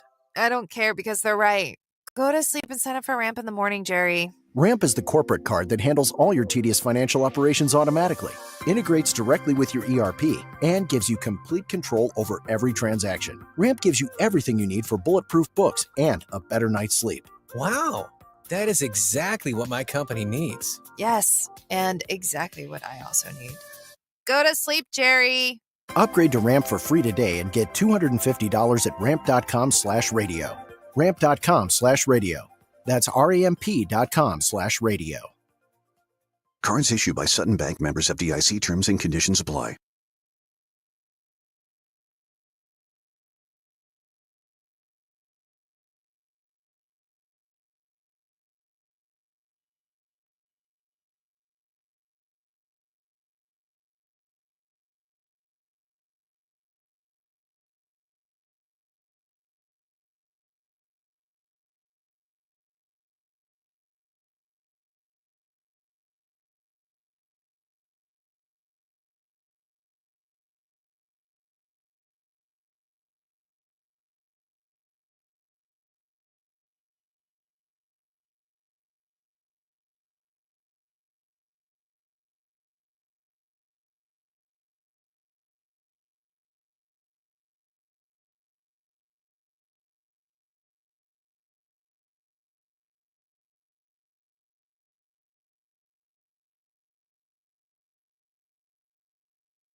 And now we've reached the point in the show where Josh Odson reads the peculiar, the bizarre, the comical, the odd news with Odd Son. Odd news, Odd Son. See what we did there? The odd news with Oddson. Okay, it's time for the odd news. Josh, you're an odd guy. Odd son. Yes, yes. If you will. It's odd being here all by myself. I was thinking that too. It's odd being in this room all by my lonesome. I've seen that you've had some visitors throughout the show. It seems like you're getting work done. Yeah. Chris Prudon has fixed your camera dongle light over there on the other side of the board. Wow. You were plugging it in wrong, apparently. I was plugging it in wrong. Not you. The Matt McMaster, Josh Peterson chair that's been How's giving it us some possible that issue. they were plugging it in wrong? I don't know. That feels wrong. Yeah. Okay. All right. Terrible tragedy has struck WFAN. Oh, no. Is it Mike Francesa? He's back again? No, it's not Mike Francesa. It's not any slurs. Somebody at the station, I'm sure this article will tell me who eventually, has been battling hiccups for the last 3 days on the air. Whoa, that is actually a nightmare. With Boomer Esiason out sick Thursday on WFAN's morning show. He was replaced by Jerry Recco, who was replaced by Chris Lopresetti. These are the most WFAN names ever, by the way. They are. Who was dealing with hiccups throughout the show, the entire 4-hour show.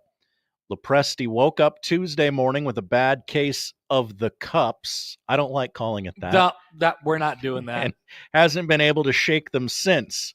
It might be annoying for a radio audience to hear an anchor or host battle through hiccups, but WFAN relished the opportunity with listeners calling in. Have you ever had hiccups on the air like that? Where you just can't really shake them? Not that I recall. I have had a talent have a spat of the hiccups and they just can't shake them. And after about 5 minutes, literally everyone who is listening will call in and tell you their grandmother's remedy for getting rid of hiccups. You have to look at the sky, or you have to count to 7 or something like that. No, I find that, like, unless it's extreme hiccups, and extreme hiccups are, basically after a long night of drinking or something like that, right? That's right. You can't kill those. Those are just going to stay because that's it. But like if you have them, I found that if you just like stop thinking about it, if you just try to power through and you just move on throughout your day, eventually you'll stop noticing. / they'll just be gone. Mm-hmm. I don't know. It doesn't. It definitely bothers me, but I can't say that I'm a victim of the cups very often. Josh, really, really don't like that. I don't know, something about it. It just hits the ear very wrong. Travis says, "Stand on your left leg and pull your right ear." That's right. Is that one of them? That's one of them. My mom always made me drink water, not upside down, but like bent all the way over. Is there any evidence? They must have done a Mythbusters episode on this. Is there any evidence to suggest that any of these work? That's a great question. That's a perfect Mythbusters episode, right? I mean, that has to have very been low budget Mythbusters, maybe the early days of Mythbusters. Towards the end, they were just like blowing everything up all the time. Yeah, that's what I would do if I hosted Mythbusters, by the way. Absolutely. Let's see. Mythbusters episode hiccups. They tried to look at the cause. Oh.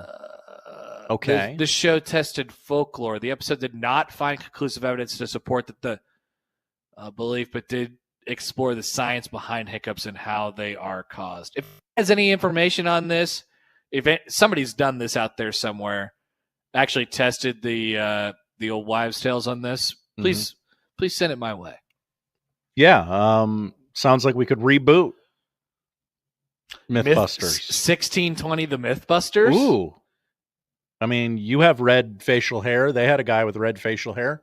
Yeah, if I just wore like weird glasses and dressed weird. Absolutely. I could be that Mythbusters guy. We're halfway there. The NHL playoffs start tomorrow, Connor, and they're not the best team in either conference, but maybe the smart money would be on the St. Louis Blues in the opening round, as they have adopted a new good luck charm. Oh, is it that song Gloria? No, they did that. They did that 6 years ago. In 2019. The late playoff push by the St. Louis Blues has been credited by Jobu. They're thanking Jobu. That's right, Jobu from Major League, a movie about a team based in Cleveland, has lifted the St. Louis Blues to the NHL playoffs. They have somebody somewhere along the way late in the season put a Jobu in the St. Louis Blues locker room, and they've been hot ever since. If you guys, if anybody out there has played any sort of organized sports ever, they know that it's a very weird place. Locker rooms, dugouts, and things like that. If I would imagine that roughly, I don't know, 5% of the weird things that dudes do get publicized in these professional sports locker rooms, including superstitions and things like that. If you only knew, everybody would be calling these people weirdos because that's what they are. So this is a very tame one, and honestly lacks any sort of creativity that this is lame. I'm actually going to call this is a lame superstition. I don't know if they gave him rum. I don't know if they gave him cigars. I don't know if they sacrificed a chicken. But what I do know is when the league paused for the Four Nations face-off, the St. Louis Blues were 8 points out of the final wild card spot. When the league resumed, the St. Louis Blues have gone 19-4-3, including a franchise record 12-game winning streak that catapulted them into the playoffs. So whatever works. What was the ESPN commercial? It's not crazy if it works or something like that. Yeah. Whatever you got to do to get ready for the game. You know, maybe it's a rubber duck. Maybe it's the Royals had the rally mantis a couple of years ago that they tried to artificially keep alive for several weeks. Whatever it is, hang it in your dugout and tap it for good luck. And finally, we go across the pond. A football fan, this would be football, not football, a football fan who filmed himself stealing food at Everton's new stadium. Everton's a soccer team, Connor. They got a new stadium. They call it football. Yeah, that's fine. During a test event, has received a lifetime ban from the club. The video showed the man ordering food at the new Bramley Moor Dock Ground in Liverpool before the server turned away to make him a coffee. A coffee? Really? The fan was then heard saying, "Adios, amigo," before walking away laughing. Everton confirmed that the 62-year-old fan has been banned from the new stadium. What did he steal? He stole an item from the concessions, and he said, "Oh, let me get a coffee too." And the concession worker turned around to make a coffee. Then the fan picked up the food or whatever and said, "Adios, amigo," and walked away without paying. And this warranted a lifetime ban? Apparently, they drive a hard line there. Okay. Everton is yet to play an actual game or match or whatever they call it over there in Weirdosville. They haven't played a game in that stadium yet. Oh, really? Wow. Wow. I mean, I think this is probably common, I don't know. Guy says, "Hey, turn around, check that out." Runs off with the concessions that he was going to buy. This has to have happened before. Yeah. I don't know if that's worth a lifetime ban, Josh. Feels harsh. It does feel harsh, but I guess Everton don't mess around. They don't need you. No. If you don't respect the club, respect the shield, whatever it is, they don't they don't need you over there. Okay, Josh, thanks. Thank you, Connor. That is the odd news. When we come back, we'll hear from Matt Rhule in the noon hour, and somebody will text into the show and say that he should shut his pie hole or something like that. Whoa. I'm just assuming. Okay. At this point. All right, we're back after this on 1620 The Zone.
I just want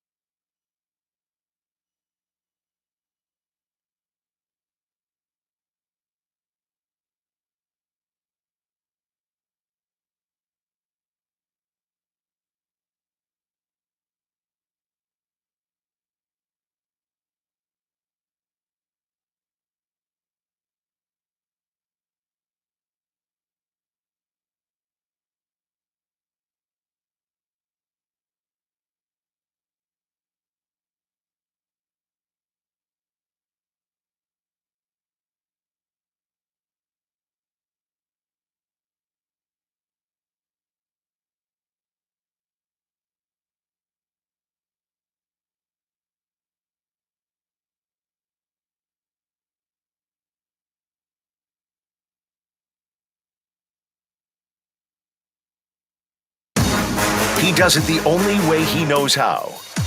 With his massive sports brain sprinkled with a smidgen of rabble-rousing. Let's get back to the Connor Happer Show on 1620 The Zone. All right, welcome back. It is the noon hour here in the Connor Happer Show on 1620 The Zone and on 1620thezone.com. Happy Friday out there to everybody. I am here at Charles Schwab Field in Omaha where, I'm back onto the computer camera, Josh. Does that seem like a little worse quality?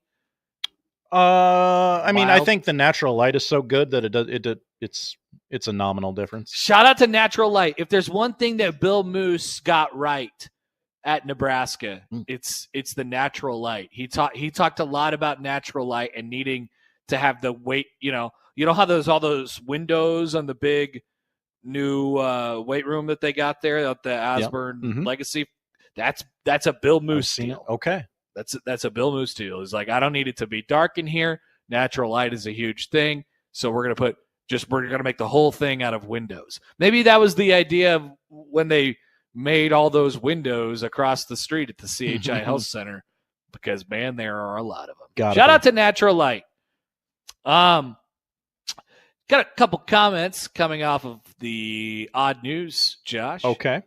This is from Aaron. Connor is wondering why this constitutes a ban because he will not be able to get a burrito in Iowa soon. And Jacob Padilla writes in, of course, Connor would stand up for a thief. I don't know what you guys are talking about. I do not know. I don't know what you guys are talking about. I received but our company, Josh, received a very nasty email yesterday. What? About, I came clean on my thievery. And which you have before. Which I have before, yes. But I think I don't know. I don't want to push this any further, but we got an email, a scathing review of my, it was sent really? Directly to our bosses. What? Yes. Yeah, Josh. Oh. And I said, here's what I said. I'll go one step further. So there was like, how could you, the message was basically, how could you employ a person like this? You should fire this person immediately for stealing all of the sauces. For stealing the complimentary hot sauce. Which is, what's the soccer team's name? Everton. Everton. I mean, if I worked for Everton, maybe you'd have a case here. But I don't work for Everton. But I think this was a troll. Please do not troll me by emailing my bosses that I should be fired about something that I was joking about on the radio. Please don't. Not a good troll. Bad troll. Bad troll. Okay. Bad troll. That's my grade on that troll, Josh. Grade that troll. Grade that troll. It's the next game coming here to 1620 The Zone. That was a F. Or maybe it wasn't a troll. I have no idea. I'll forward you the email, Josh. Okay, yeah, I'd like to read it just for entertainment purposes. No, I'm not gonna read it on the air because I don't want to make fun of it. No. If they're not trolling, if they're not trolling, it would not probably look very good. All right, so we got some things from Matt Rhule. By the way, Steve Sipple is going to join us at the bottom of the hour, and we're going to ask him about some of these things. So, a lot was made yesterday. There was a couple big headlines from yesterday. It was spring games changing. We're going back to hitting.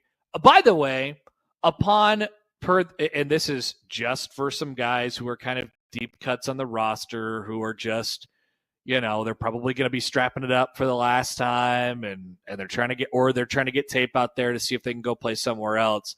I know we talked about it when I saw the quotes yesterday, and I hadn't heard the audio yet, and it was like, is he just doing this to get, like, why is he doing this? Why are we going snip, snap on the whole spring game thing? And I listened to him yesterday, and he was like impassioned about this. He was emotional.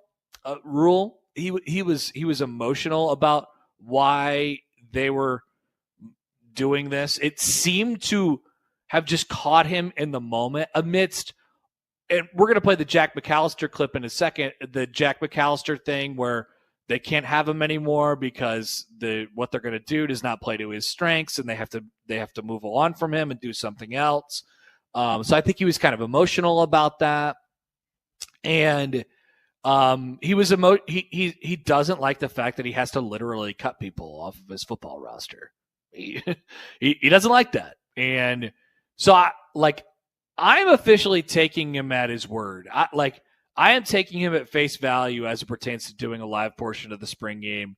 It really did seem like an emotional decision to let a bunch of the guys who were going to get cut probably play out there in front of people one more time. And I know people are cynical about this, and they're like, oh, we need more. They needed an attendance bump in the spring game. And guys, is it really going to make that big of a difference if he comes out and is like, yeah, we're going to let the threes go for a little while, but they're going to hit?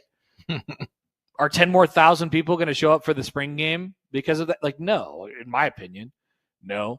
So I'm taking my face value. I don't know how you feel about it, Josh, but I came away thinking that he really meant what he said yesterday, and it wasn't some ploy to just get more people to show up at the stupid Husker games. I would like to see the clip. Okay. Well, I don't have that one. Okay. I got a couple of them. Though. Okay. From yesterday. Just in general, he does seem like a guy that cares for the roster more than a lot of college football coaches. What is so bad about saying that I think Nebraska's coach actually has a heart? Mm-hmm. I think Nebraska's coach actually has a soul. I think he, and that doesn't mean you have to believe everything he says, but when it comes to people, and when it comes to players, and specifically when it comes to walk-ons, because he was a walk-on, he talks about that all the time. I believe him when he says he's looking out for the best in those guys. And I don't think I don't think we have to be cynical about that. Mm-hmm. I believe him. I'm sorry, but maybe I'm a honk homer here in this situation. Fell for the middle school Rhule bait yet again. I'm sure there will be people that text the show and they'll say, you fell for this crap. I can't believe you fell for this crap. But I guess I fell for this crap. I really believe him. I think he has a heart. And that's been consistent for the 3 years that he's been here. I think he actually cares for young people and what their futures are going to look like. If I got to push you out of the nest, I'm going to prepare you in every way that I can. Yeah. A couple comments before we move on to the clips here. Okay. First, Aaron says, I 100% agree. And it's some stories that I've heard behind the scenes. He has not sold his soul to the devil. I do not believe that Matt Rhule has sold his soul to the devil. Poll question? No, because then it will make it seem like we're thinking that he did sell his soul to the devil, and that's exactly the opposite of the point that I'm making. So no poll question. By the way, back to the emailer who sent in the email. A couple comments on that. Chris in South Carolina. Hi, Chris. The person that sent that email should be banned from listening to 1620. No, we're not banning anyone from listening to 1620. There is a wait list, though, for people to listen to 1620 The Zone. Would love to get some of those people off of the wait list. It's a lot like Packers season tickets where they wait for 40 years to oh, wow, I can finally listen. Baymont says, I'm pretty hurt. I emailed them asking Connor be fired because he hates dogs and has awful food takes and never heard anything back. Rude. That's a real reason. And then we have this, an alternative way to get, to ask the bosses to have me fired. Venmo Chris writes in, "Hello, Mr. Radio Manager Man. Please fire this host, Connor Happer. He stole my dignity when he refused to acknowledge the crown. It still hurts." Our bosses would be confused by a lot of the words in that sentence. Dignity, Connor Happer going together. Those, what are these? Oh, not that one. Yeah, the crown. And then we got one on the inbox here from John. Hi, John. Actually, you know what? I'm not even going to get into that one. I'm not going to read that one. But John has another one about souls. Mike Riley was a good guy. Mike Riley has a soul. Mike Riley was not a good coach at Nebraska either. I am not making the case that Matt Rhule that. I do think Matt Rhule is a good coach. I am not talking about that right now. All I'm saying is I think he has a soul. Is that so bad? I don't think it is. I don't think it's bad. Clearly, you cannot have a soul and be a good football coach, or have a soul and be a good football coach, or have a soul and not be a good football coach. Mm-hmm. All of those possibilities still exist. But I'm not talking about whether he's a good football coach or not. I'm just talking about the presence of his soul. Which I think he has a soul. I don't think it's that debatable. One from the text line here. The obligatory Matt Rhule needs to shut his pie hole. There it is. Well, he hasn't even opened it yet on this show. So I want to take this McAllister thing a little bit of a different direction. Obviously, the noteworthy stuff was buried in how well McAllister took it, and now how Nebraska is going to be looking for a rugby punter and all these things. I want people to listen to this video because I took something completely different from this, from this explanation and this answer. It really wasn't even an answer. He opened the press conference, and this goes back to the point of him being emotional.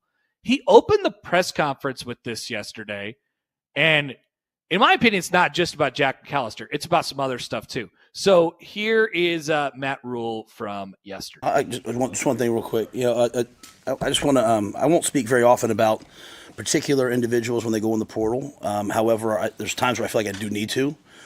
And I'm going to talk about Jack McAllister. This is an amazing young man who committed to us and had the team mentality to stay with Washington through their bowl game. And they came to us. And then as we made a coaching change, and I know everybody loves coaching changes, like the fix is always to bring someone new in, there's always collateral damage. And Coach Eckler's done a wonderful job, and he strongly believes in utilizing the college rules, which are different than the NFL rules, in which guys can get down the field. And so we will be more of a rugby punt team. And so throughout the course of the spring, we've both rugbyed and done traditional punt. Traditional punt is what Jack's great at. He's an excellent player that we hope has a chance at the next level. And so when we met with him on Thursday, when first Coach Eckler and then myself met with him on Thursday, we let him know that, hey, we would be moving in that direction, away from what he's good at. And while we offered him he certainly can stay, it's probably in his best interest to go and find something that's schematically what he does. And so, excuse me, I'd find myself if I did that in a team meeting.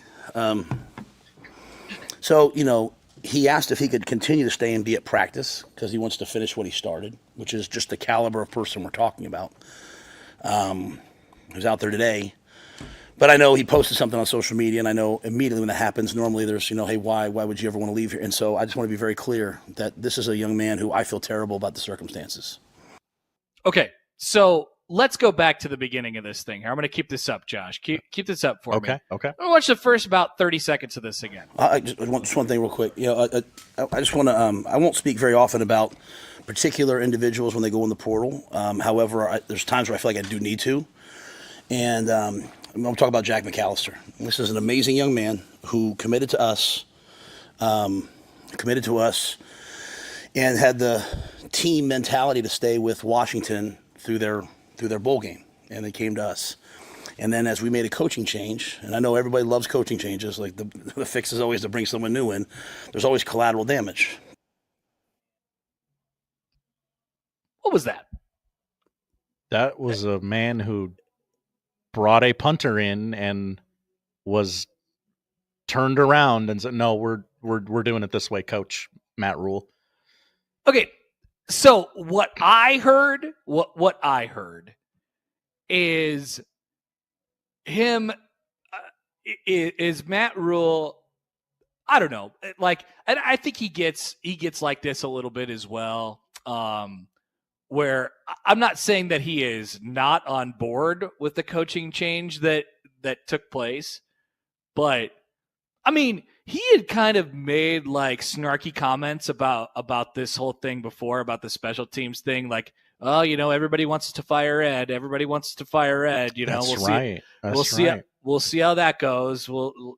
And there's no doubt that he's completely supportive of Eckler. Otherwise, something like this wouldn't happen. But he like does this from time to time. Rhule does, where he'll just like throw a barb, whether it's at I don't know specifically who he's talking to here, whether it be the media or the fan base or whatever. But like, clearly he's, as we've talked about before, Josh, like, he is listening. He knows what the talking points are about his own football team. Hi, Matt. But like, what I heard there is a guy who, like, if there wasn't as much internal, like, fan base and media conversation about his football team, would not have fired his special teams coordinator, would not have removed, and I guess he didn't fire him, he removed them from his position, would not have done that. Which is interesting, because I think what they did was so good. Like, you never want to remove a guy, but bringing in Mike Eckler has been, I don't know, I think a really good thing for this program, and him having direction and him taking that over, I think has been a really good thing for this program. But I don't know, what I heard right there was him thinking, well, everybody thinks coaching changes are cool. This is just I didn't do this. You know what I mean? Yeah. That's how it came off to me, which I don't know. Maybe I'm looking too far into it, but it's kind of interesting. One of those again. I'm glad Matt Rhule says things. I don't know what that means. What he said in that clip that we played there, but I mean, it's more interesting than coach speak.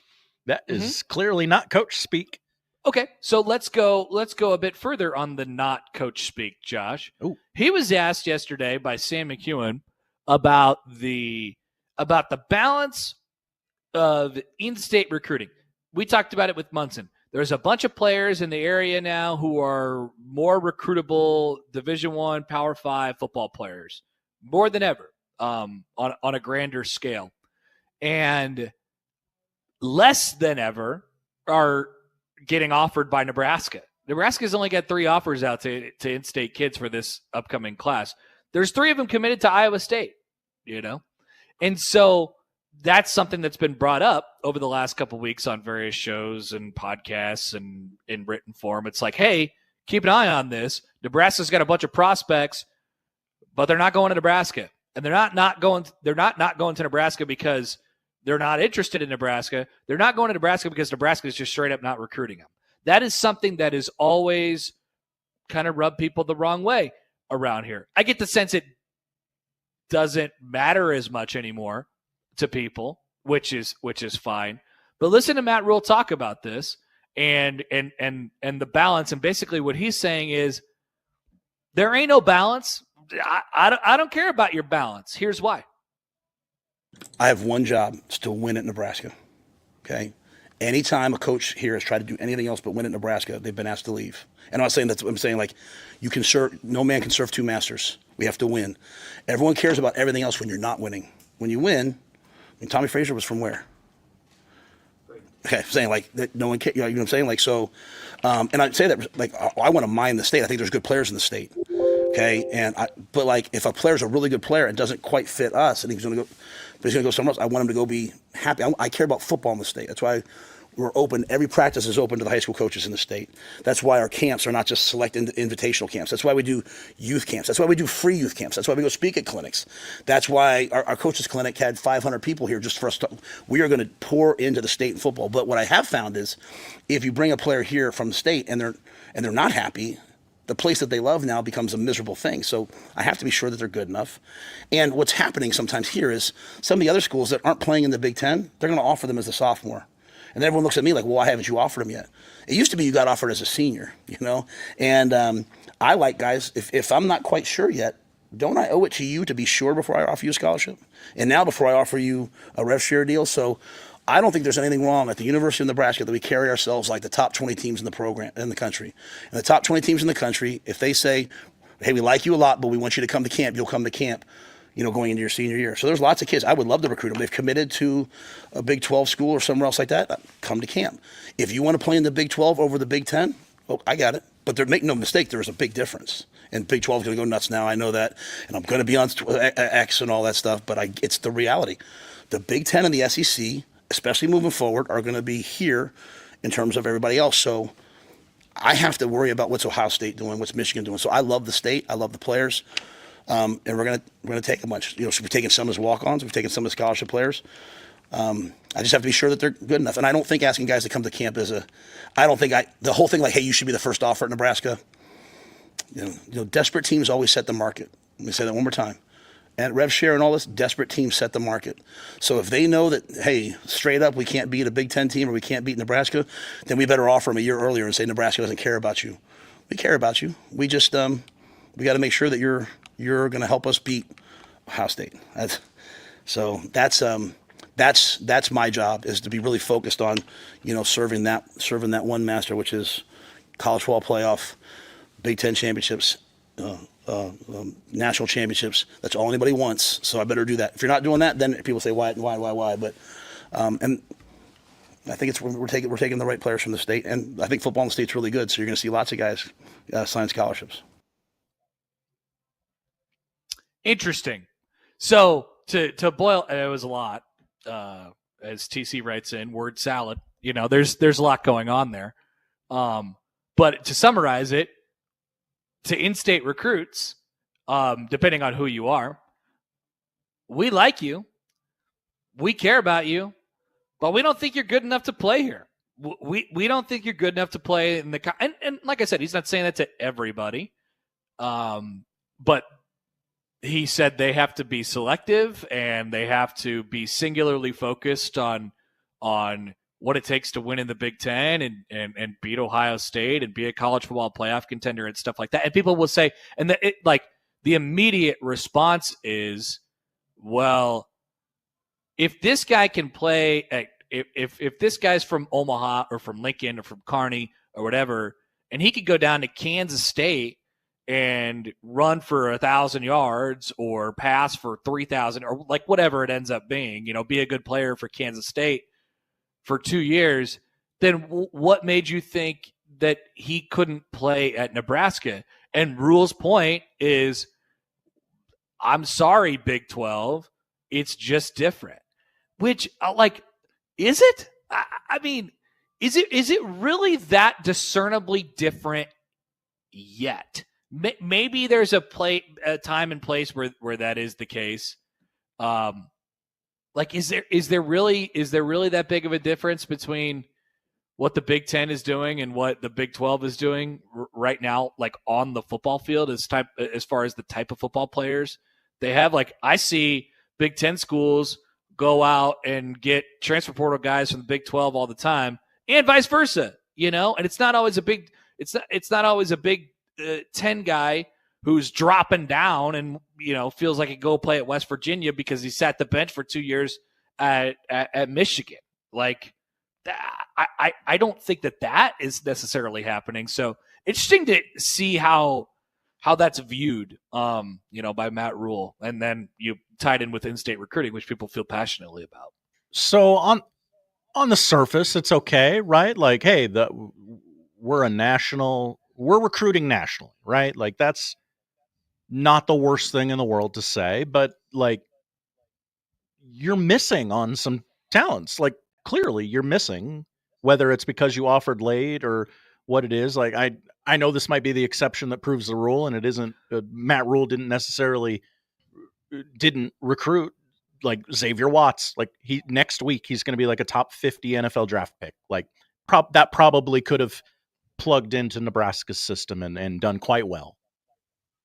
You have to be willing to live with the consequences. You have to be willing to live with it.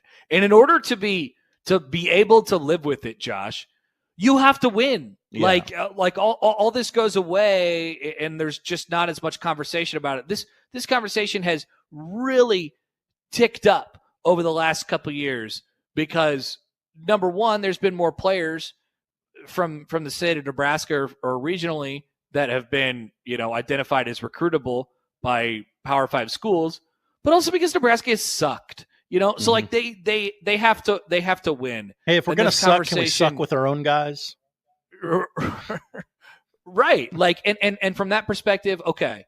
So CJ writes in on YouTube. He says, I like it. It's simple. Go get the best players. This isn't about participation trophies. If Nebraska kids aren't good enough, then too bad. And like I said, what people are going to say to that is, well, it's not that I can't believe you think that they're not good enough when they go to Houston and win and play well, and have 85 tackles in a year or like whatever it ends up being. That's not a real example. Yeah, let's go get that guy. That's just a Mad Lib, that's just Big 12 school tied in with guy who does well.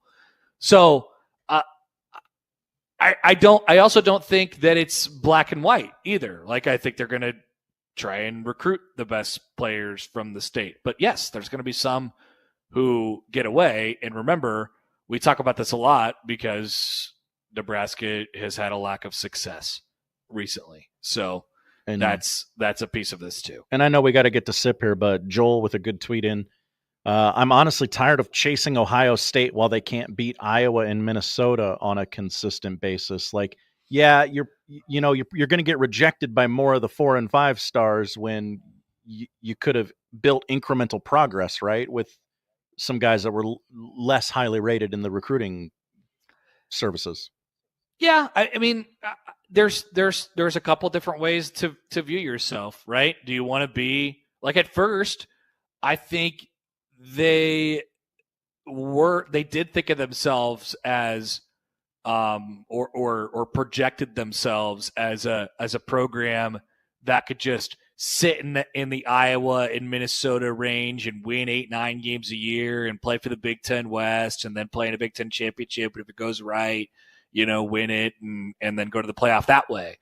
Like, I think 2 years ago, 3 years ago, that landscape was a little bit different. I don't think that they think about themselves that way anymore. Not that they're not going to develop, but I think there's been this shift to, we are going to, like, we're going to try and look like that instead of trying to look like that. And we're going to try and look like Ohio State. We're going to try and look like Michigan we're going to try and look like Oregon instead of trying to build it like Iowa and Minnesota and whatever it is. And why that's the case? I guess you can't shift philosophies. You can't zigzag philosophies every 3 years like that. Okay. Yeah, so it's not linear. Like, it's not like, why shoot for Ohio State if you can't beat Iowa and Minnesota? Like, no, you could still shoot for Ohio State, but you have to have a defined, what are we going to be and how are we going to build this thing? And I think there's been a shift there. I think there's been a little bit of a difference in how they're approaching it now, a couple years later.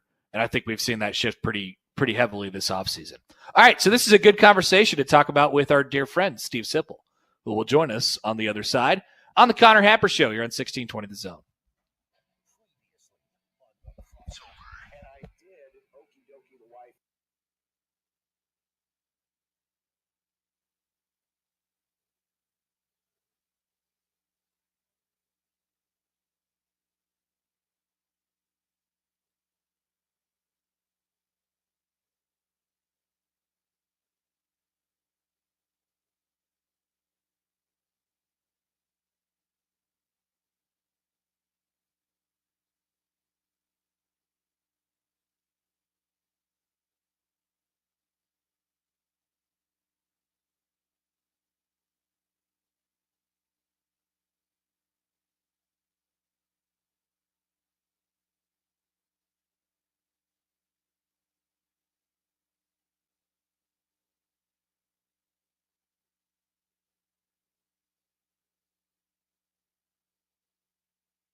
Steve Sipple. Hut, hike. The conversation gets even more uncomfortable, okay? Omaha. Steve Sipple on the Connor Happer Show on 1620 The Zone. And we're joined now on the hotline by our good friend Steve Sipple from HuskerOnline.com. Sipple, hello. Happy Friday. How are you? Fine. And how are you guys doing? I'd say fine. I'm just here at the ballpark getting ready to call a baseball game. So I'd say, you know what? I'd say even good. Hey, what kind of baseball game? A college baseball game, Creighton and St. John's. Okay. All right. Let's do this. Let's do this. They're picking up a game that got left off in the bottom of the 7th last night. So that's why we're here early. Oh, okay. That's unique. It is. Yeah, that'll be fun. What do you think? Good job. What do you think about the trend, Sipple? Here's your baseball question of the day. What do you think about the trend that's coming back in baseball of teams bringing back the 80s style all blue uniforms? What do you mean all blue? Well, you know, like the powder blue, like teams used to wear them as their road uniforms. Like not just blue teams, like the Phillies have these powder blue uniforms. Have you seen these? I love it. No, come on. What do you think? What would you predict my answer's going to be there? I would think that you would really enjoy it. That's why I asked. Yeah, it took a while to kick in there, but I mean, if you're talking about the Phillies of the 80s, good God, that was gorgeous. I mean, so you had the light blue with the red, the red stuff on it, red sleeves, undershirt, whatever you call it. What do you call those things, Happer? Liner shirt? Yeah. Just undershirts. Yeah. Yeah. 80s Phillies uniforms are sweet. And you think I got a baseball? You think I've got a blind spot? I didn't back then. That was Schmidt, Lazinski, Boa, Dykstra, big lefty, Steve Carlton. I mean, that was a primo era. And then when the Royals, the Royals would wear all their powder blue, and it was gorgeous. Those are back now. Have you noticed this? I have not. You just kind of. I'm not going to say you made my day, but it's 12:30. You probably made my early afternoon. Thank you, Happer. Okay. You're welcome. Yeah, you can. The Royals wear them. I would say the Royals wear them almost too much now, and the Phillies, bust them out every once in a while as well. The powder blue uniforms. You should catch a baseball game sometime soon. I did watch the Royals the other day play the Orioles late night one night. I don't know if it was a replay or what the hell I was watching, but I like it. Anything that goes back to better times, I'm for. Anything that harkens back to the 80s. Okay, Sipple. So yesterday we just got done talking about this. I thought you'd be the perfect person to bounce it off. So Rhule he was asked about in-state recruiting yesterday, and he said, I'm paraphrasing a little bit, but like, hey, I serve one master, man. It's winning football games, and we have to get guys who we think that can win here. And he compared what's going on in the Big Ten and the level of play in the Big Ten to the Big 12.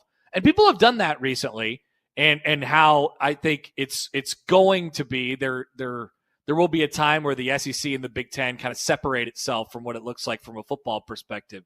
Do you think we're there? Like, do you buy that from Rhule of like, hey, we don't think you could play here basically because we're in the Big Ten and the schools that these local prospects are committed to are in the Big 12? I don't think that's where he's I mean, I think that this is more about this. It's more about what I'm about to tell you, okay? And I don't expect everybody to understand this stuff. And the only reason I understand is because I work with Sean Callahan, who understands recruiting at a higher level than about anybody I know. And the issue is this. Whereas classes, where Nebraska's recruiting classes, their annual recruiting classes would be, sometimes it'd be 25 players. Sometimes it'd be more than that. Sometimes it'd get to 30 players. And now the number of high school players in the classes is going to be significantly diminished. Okay, down to more like 15, Connor. Mm-hmm. So they have to be much more selective than others. It's more about that than anything. Just the class sizes because of the transfer portal mainly and rev share and what Nebraska has to do to topple those giants at the top of the Big Ten. It just necessitates you're going to have to recruit older, more ready-made players and fewer guys out of the high school. I don't know. Iowa State they're not as equipped to do that as Nebraska because Nebraska's better off financially. So it's no commentary on Nebraska high school football by Matt Rhule. And if it is, the only way I interpret it is this. They got to beat Ohio State. Okay. So the days of appeasing Sipple or the high school coach in Omaha that's pissed because you're not recruiting this kid, they may not be over, but there's not going to be as much of that. And I would applaud Rhule if they're over. It just can't be a good touchy-feely story anymore. You got to go get the guys. And that's what this is more than anything. Yeah, and they've really shifted toward, and I agree with you, Sipple. They've really shifted. It feels like over the last maybe year or so, or maybe even more recent than that. You talked about it in that answer yesterday. This is about beating Ohio State, man. Like what you just said. I don't know that he would have said that like that plainly when he got here. When he got here almost 3 years ago now, right? Well, no, probably not, because this landscape hadn't shifted as dramatically as it has now. Some of it is just that it's not so much, Rhule's got to win now. It's year 3, and he's got to start showing that he can topple the Giants. It's that, but it's also things have changed. I mean, the landscape changes under his feet almost daily. And now you're sort of at this point where you're not sort of at this point. You're at this point where you're going to win more with older guys that you get from the portal than developmental players that you hope work out in year 4 or year 3 or 5. You really don't have time anymore. You just don't really, he just doesn't have time to do that. He can't recruit, like eight of his recruits can't be guys that they're not altogether sure about, but they have some potential, and it'll make the fan base happy if they get them. You can't, nope. And then the other part of it is that it's sort of a separate conversation, is, the walk-on thing is largely going away now. I mean, whereas Nebraska, Connor, there's a time when Nebraska, you carry 50 walk-on type players. Yeah. Now it's going to be 10. Okay. That's 40 fewer. He's dealing with a lot, but he said the most, I'm really heartened by a couple things. Like, I don't think Rhule's perfect, and I'm not positive about that this is all going to work, but there's 2 areas that make me confident. 3 areas. Dylan makes me confident. And then what his practices are really physical. Rhule is a physical practice coach. I love that. And then there's this. What he said yesterday makes me confident. It does. You can't live in a world where you're trying to appease everybody and then create these nice little stories in the state. You got to find guys that can cover Jeremiah Smith. Is what you got to do. Yeah, it's almost like this is, to your point, Sipple, all these changes in college football, they have almost like they've forced these programs, including Nebraska and including Rhule, to like, hey, we got to pick a path and we just got to go.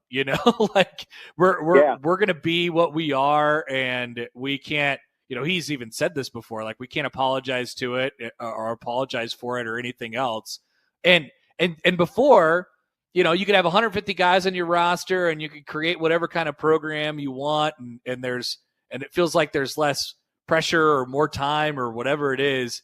I don't know. It just doesn't feel that way anymore. Like there's more urgency, which is good. And they've clearly picked a direction which whether you like it or not, at least they have one.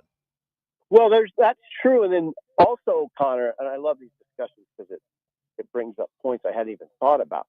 In Nebraska, we used to have the best of multiple worlds, right? I mean, you had the best of both worlds in the sense of two worlds, we'll just say, in the sense that there was a time where you looked like Ohio State, but you also had this nice walk-on program where you had these kids that were here because they just loved Nebraska, and then every so often they loved the program and they wanted to be part of it, and they were a big deal in their whatever town they were from. This is now I'm talking about 80s, 90s now, and you had Nebraska was in this sort of utopia where you had the best of both worlds. You had players that looked like the current Ohio State team, and you were whomping people like Ohio State every week, but you also had the nice little stories. You had 50 walk-ons over there battling, and some of them would act like a Makovica or a Tomic would actually rise to the level of, oh God, that kid's good, and wow, what a story that is. But it didn't have to be a Makovica. Like, it didn't have to be a guy that was like an all-conference player. It could be a Brandon Rigoni who was starring on special teams, and God, we love that. We didn't know which way. We didn't know college football would, I'm going to say, devolve to where it is now, but it devolved. You could say evolve if you want. It's fine. I'm going to say devolve. But there was a time we had the best of both worlds, and now we just don't. We can't. Now we can't have that if Nebraska is gonna compete at the very highest level. All right, Sipple, great stuff. We look forward to the column this weekend. What are you writing about? God, maybe what I just said. That was brilliant. That was brilliant. Steve Sipple about his own words. Thank you, Connor. I appreciate it. See you later. Talk to you guys later. Bye. Steve Sipple from HuskerOnline.com. Put it on the board, Josh. Steve Sipple. That was brilliant. Probably whip that up. Isn't that the meme that we have? The guy just says brilliance, or it's like a quote, in the movie, when they do movie reviews, brilliance, something like that. Yeah. Hey, by the way, right on cue. Oh, 4-star quarterback out of Millard South, Jet Tamala, has committed to Iowa State. What? He says to Hayes Fawcett, quote, roll clones. Cyclone emoji, cyclone emoji, cyclone emoji. What do you think about that quote, Josh? Feels like the timing's probably bad on that, but or could it not be any better? Is it perfect? I don't know. All right, we'll be back to round up the hour next on 1620 The Zone. The Connor Happer Show. Follow us on Twitter @Happer Show for all the latest news and views. We may even say something interesting once in a while. Unlikely. Really, guys?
Your best walleye trip ever is coming up when you join me, Crash Davis, as we travel to the walleye capital of the world. Yep, September 14th to the 18th, we're doing it again aboard a deluxe motor coach, and we're traveling to Ballard's Resort on Lake of the Woods. Price includes round trip, motor coach, transportation.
With the addition of Jet Tamala to the Iowa State 2026 recruiting class. Roll clones. The clones have 12 commitments. 12 commitments total. 6 of them are from the state of Nebraska. Hold on. That's half. Go ahead. That's half, Connor. You got it. Amari Jackson from Millard South, Caprice Keith from Central, Barry Fries from Elkhorn North. Yeah, that's a real guy. Barry Fries. Sounds like a menu item at Applebee's. Barry Fries. Hey, did you get the Barry Fries? Barry Fries might be listening to this show right now, Josh. Don't put on the internet that Josh made fun of Barry Fries. What's he going to do? Not go to Nebraska? Well, that's true. That's he's already committed to Iowa State. Kyan Kaiser from Sydney, Tyrell Chapman from Lincoln North Star, and now Mr. Tamala. So I guess they have 13 commits, and 6 of them are from the state of Nebraska, including Barry Fries, Josh. Love Barry Fries. I don't think that I would like Barry Fries. Sweet and salty? Berry fries? The fries taste like berries? You'd have to like double fry the actual fries, and then put the berries on top if you were going to do that. Maybe a little I wonder if my kid would like that. She really likes berries right now. Yeah. I don't know. She doesn't really love fries that much. What if they were funnel cake fries and you put berries on top of it, a little powdered sugar over the whole thing? That cannot be how you pronounce that name, by the way. It's gotta be Berry Freeze, right? Fries, Berry Freeze. We're gonna reach out to the SID. Call Elkhorn North. Look, how do you say this guy's name? Yeah, it's an emergency. Somebody call Elkhorn North and see what's going on with Barry. Do you have a student name? Also, his name is Barry, which is amazing. Didn't know we were really Josh, still making berries. Yeah, Josh, I have some movie news. Okay. Here we go. By the way, Andy writes in. Thank you, Andy. Barry's name is pronounced Freeze, not like McDonald's Barry fries. Freeze, more like a menu item at Taco Bell. Like Andy wrote that email and forgot to include the line, "You idiots." Well, but He didn't say that. That's pretty implied here. You idiots. All right, movie news, Josh. Movie news. Okay, this is weird coming from you. Yep, I got. Well, there is a specific kind of movie that I do know about. Okay. And that is Pixar movies. Oh, okay. Did you know that there is a Toy Story 5 in the works, Josh? I did, but for the purposes of this segment, let's say I didn't. Tell me everything. What do you know? No, what do you know? What do you know about I know Toy that Story? Tim Allen won't shut up about this movie. He keeps talking about it. Why is there a Toy Story 5, first of all? Every movie, including Toy Story, they've wrapped it up in such a nice little bow. Yep. And it's just like, wow, it's finally over. Toy Story, Toy Story 2, Toy Story 3, Toy Story 4. I'm like, wow, I'm crying at the end of Toy Story 4. And now there's going to be a Toy Story 5. What a ride. And Tim Allen has some things to say about it, including putting out a teaser saying there will be a Woody and Buzz reunification or something like that in this movie. But also because they weren't very together in Toy Story 4. Okay. What happened in Toy Story 4? Who died? Nobody. I don't remember anyone dying. I remember Buzz and his ragtag group of kids getting separated from Woody and his group of ragtag toys. Woody was at an antique store. Buzz was at like a carnival, like a fair or something. Okay. And they got separated, had to get back together. Yeah, this one is Tim Allen says Jesse's going to be the main character. Yeah, Jesse, who is Joan Cusack, right? Mm-hmm. Which this tells me that I thought that happened already in Toy Story 3. I feel like Tom Hanks ain't really going to be much of a part of this if Jesse's going to be the main character. Here's some Toy Story takes from the YouTube comments. Love it. Husker Country says, I cried at the end of Toy Story 3. I did not see Toy Story 4. Toy Story 4 was solid, says CJ. Yes, that's right, Glenn. We're talking about Toy Story. In a long line of movies, Toy Story 4 did not need to exist, but it is better than it has any business being, right? Like, Beef. If you're going to do a Toy Story 4, you better do a darn good job. And they did a nice job. Platcat says there's a Toy Story 3 question I know, it's mark? really amazing. That's the best ending. Yeah. It'll gut you, Platcat. Yeah, I can't get all the endings together anymore. I don't know what happened in any of the movies after Toy Story 1 at this point. I do know that there is that ongoing meme still of the guy who drives across the street and he's like, "You made me drive all the way to work on a Saturday." Yeah. Big Al. That's really good. Big Al's Toy Barn. What Toy Story did that happen in, That Josh? was 2, I believe. 2? 2. I don't think I've seen anything. He was the evil toy collector who found Jesse and Woody and so Jesse showed whoever up in Kelsey 2. Grammer played. It was an old prospector of some kind. Oh yeah, he was really mean. Yeah, that's right. Yeah, it's got really like existential, like what's the meaning of life for the toys? Yeah, and great things messages like to pump into 5-year-olds. Yeah, it's very. I don't think that I will be seeing Toy Story 5, and the fact that Tim Allen is so excited about it is actually turning me off to it. Oh no. That's the only thing I have to say to Tim Allen. But he did the Grunt the Slate theme song. Yeah. Platcat writes in, is Mr. Potato Head still in the picture? Is he alive? Well, the voice actor is not. Really? I feel like he was in 4, but it was like, hey, we took whatever we had and we like made it work. You know, he's not having direct conversations with people. He's just saying random things. He just has potato lines. Yeah. Okay. Whoa, what a disaster. Right. Yeah, they could probably just piece it together from other movies at that point. Jock Slap writes in. Hi, Jock Slap. Toy Story 4 explains what happened to Bo Peep and shows how Woody no longer needs to serve a kid. That's, yeah. Wow. It's the overarching theme. Hey, kids, your toys don't need you. Mr. Potato Head voice actor. Don Rickles. Yeah. R.I.P. Oh, yeah, he is dead. He was old. Mm-hmm. Poll question, was Don Rickles old? Yeah, go ahead, put it up there. Yep. Anyway, Toy Story 5's happened. That's your movie news of the day as it comes from the mouth of me, Connor Happer, who always supplies you with movie news and things of that nature. I'm on top of it, Josh. He knows flicks. I'm on top of it. 1 o'clock hour is coming up next. All right. So the topic that I brought up earlier about when Iowa gets an offensive lineman, I just say, damn it, they did it again. I need your examples. When player commits to X program, you say, damn it, they did it again. Oh, yeah. Let's do that next here on 1620 The Zone.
Let's get back to the Connor Happer Show on 1620 The Zone. Here comes the clown.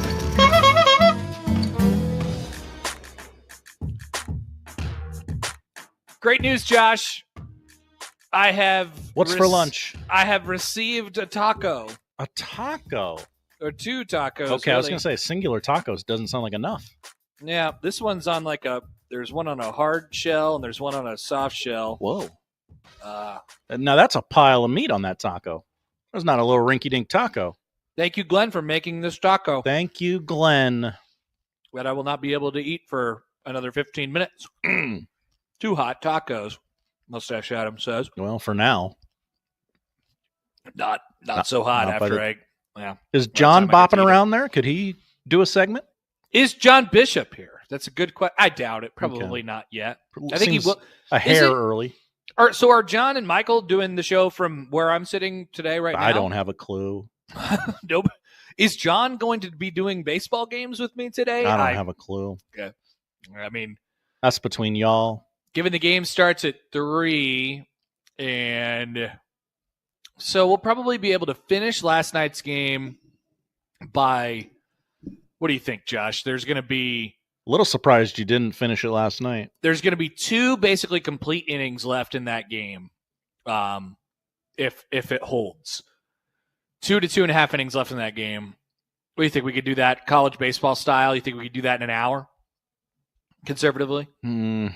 Maybe a hair more, hour 15 maybe. Oh, I hope not. So many pitchers, it's going to get closer before the game's over. Yeah. Don't say that. Okay, so let's just say 4 o'clock. For math's sake, let's say an hour. And then we go probably 40, 45 minutes. We'll probably comfortably have game 2 started the game today started at 5 o'clock. And then John gets off the air at 6. So by college baseball standards, he'll be joining me in about the bottom of the 2nd inning. So there you go. If that's what he's doing, I don't know. I don't know. Yeah, unless he just wants to go home, which is fine with me. Okay. By the way, John emails in. Hi, John. I'm happy to oblige you, by the way, John. Eating tacos on the air so we can hear you chewing. What is this? Unsportsmanlike conduct. Whoa. No, I'm not going to eat tacos while on the air. What? Who on unsportsmanlike conduct is eating during the show? I don't know. But understand how difficult it is for me to not eat these tacos as they sit and depreciate right next to me, and I can smell them. All of Omaha was watching Bill Ranby last night. Was he eating tacos? No, he was popping peppermints the whole night, and he was not apologizing. He's just like, hey, I'm talking for hours on end straight. I'm popping peppermints. I'm like, okay. Why doesn't he just take a drink of... What does the peppermint do? It keeps saliva in his mouth, I guess. I don't know. I don't know the science behind it. He's a smarter man than I. Bill Ranby should host a 4-hour radio show every day, Open invitation. How many peppermints would he eat? A lot of peppermints. A lot. I mean, he was popping in things during the 2 hours he was on the air last night. By the way, did you see the graphic that is going around of the tornadoes / the tornadic activity, and how there was one that basically went directly north of Omaha, and there was one that went directly south of Omaha, creating a parallel line that didn't hit Omaha.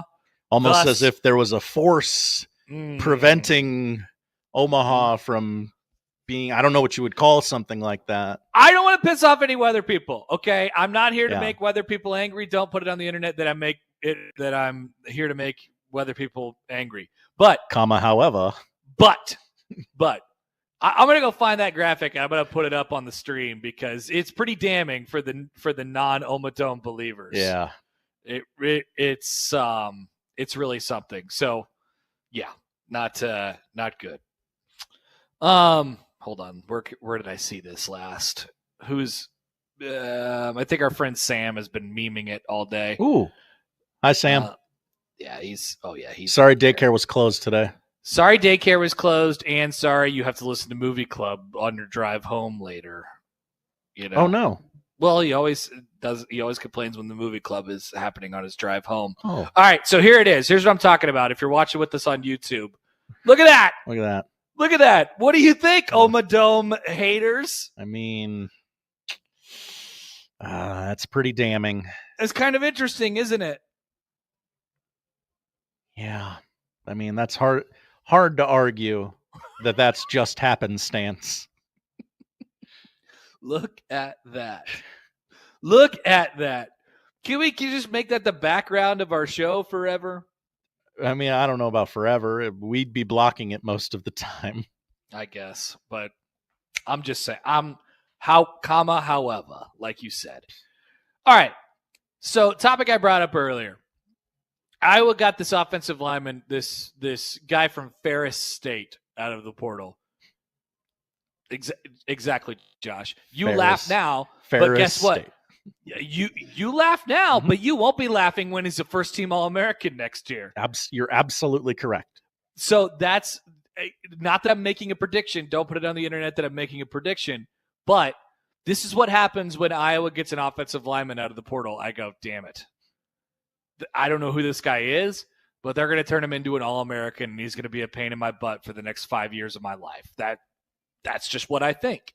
So I was sitting there, and I saw this morning, and I was going through this entire thought process in my mind, and I was thinking, do we have any situations like this for our local football or basketball programs? And as Platcat said earlier, this could end up being the honk segment. Time to honk, he wrote. Because the best example I could think of now, by the way, someone texted this in earlier and said the only example I could think of is when Creighton gets tall white guys. I was just going to say white 3-point shooters.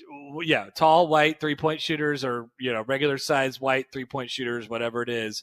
I actually think the comp for Creighton, if you're doing one for Creighton, it's big men.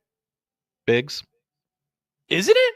For a program that has kind of made its notoriety by shooting the three and shooting it really well and having all these, moments that are based off of 3-pointers in basketball games, it seems like an endless amount of them over the years.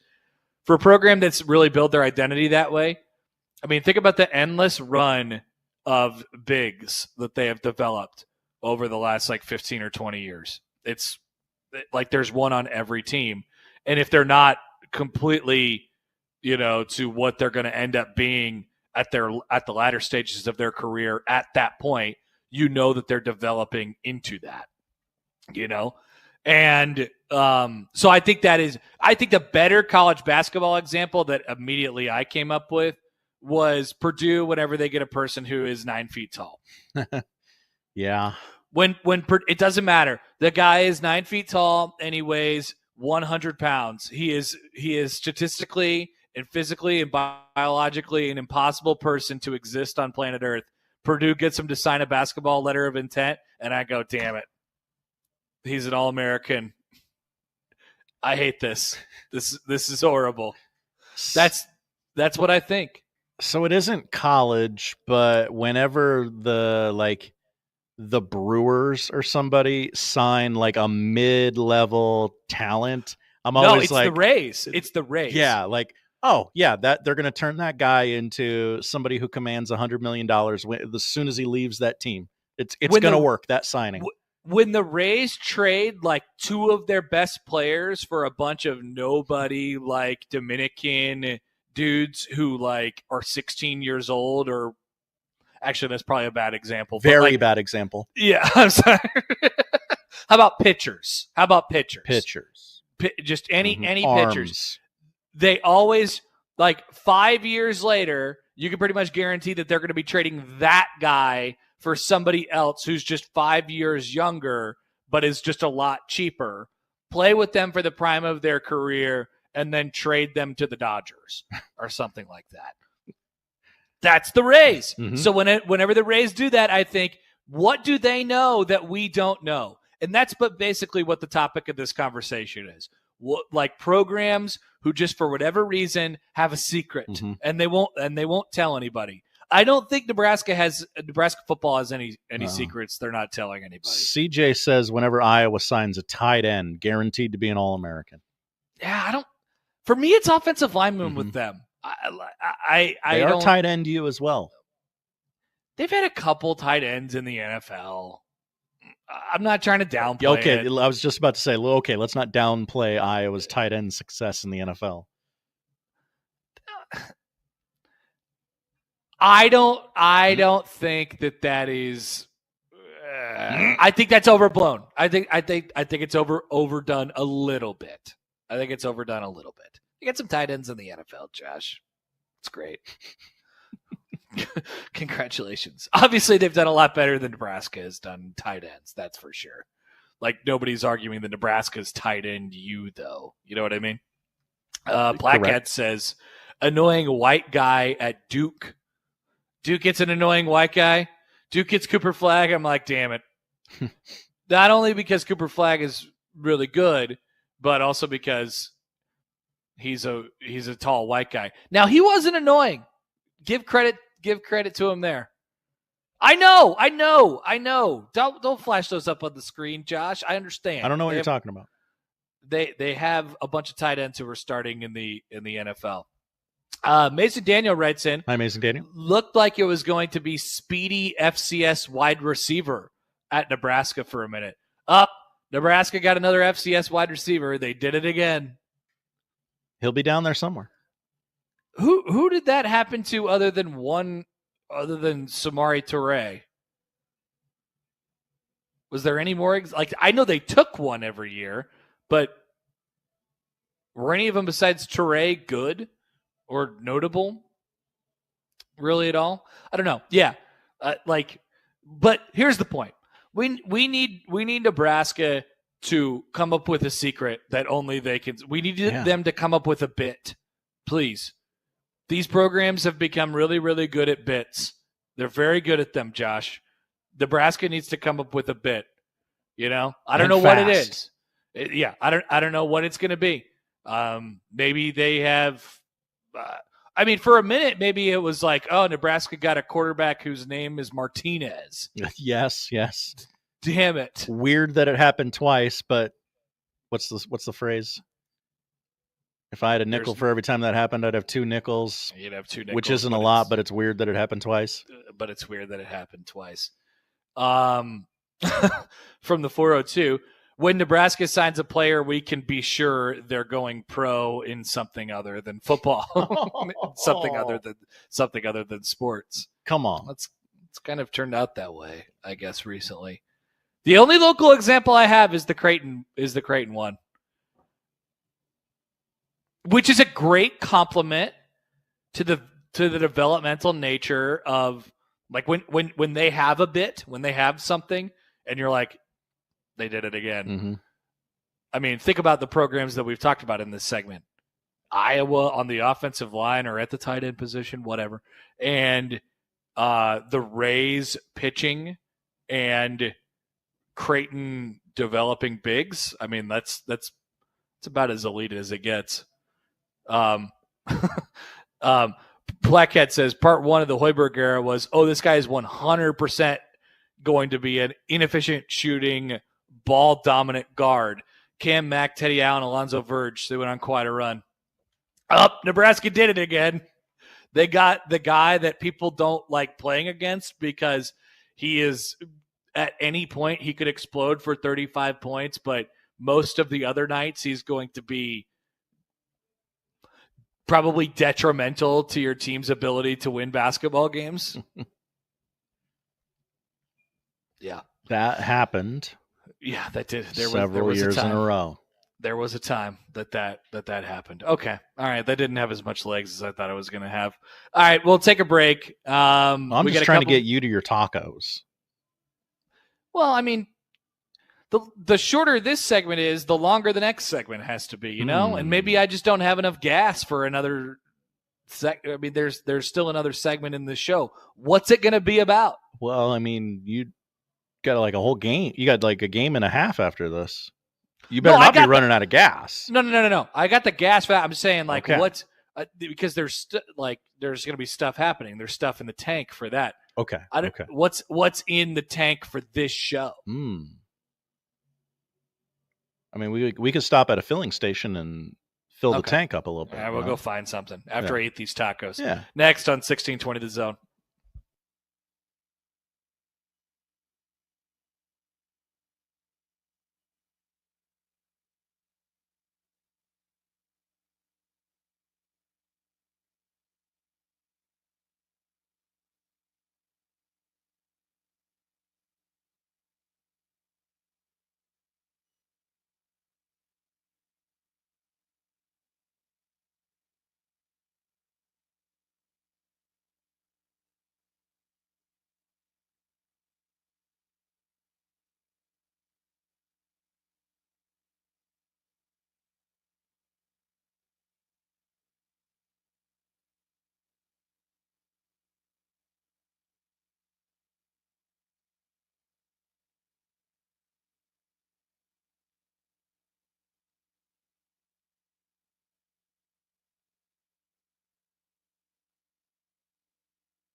right, tacos are gone.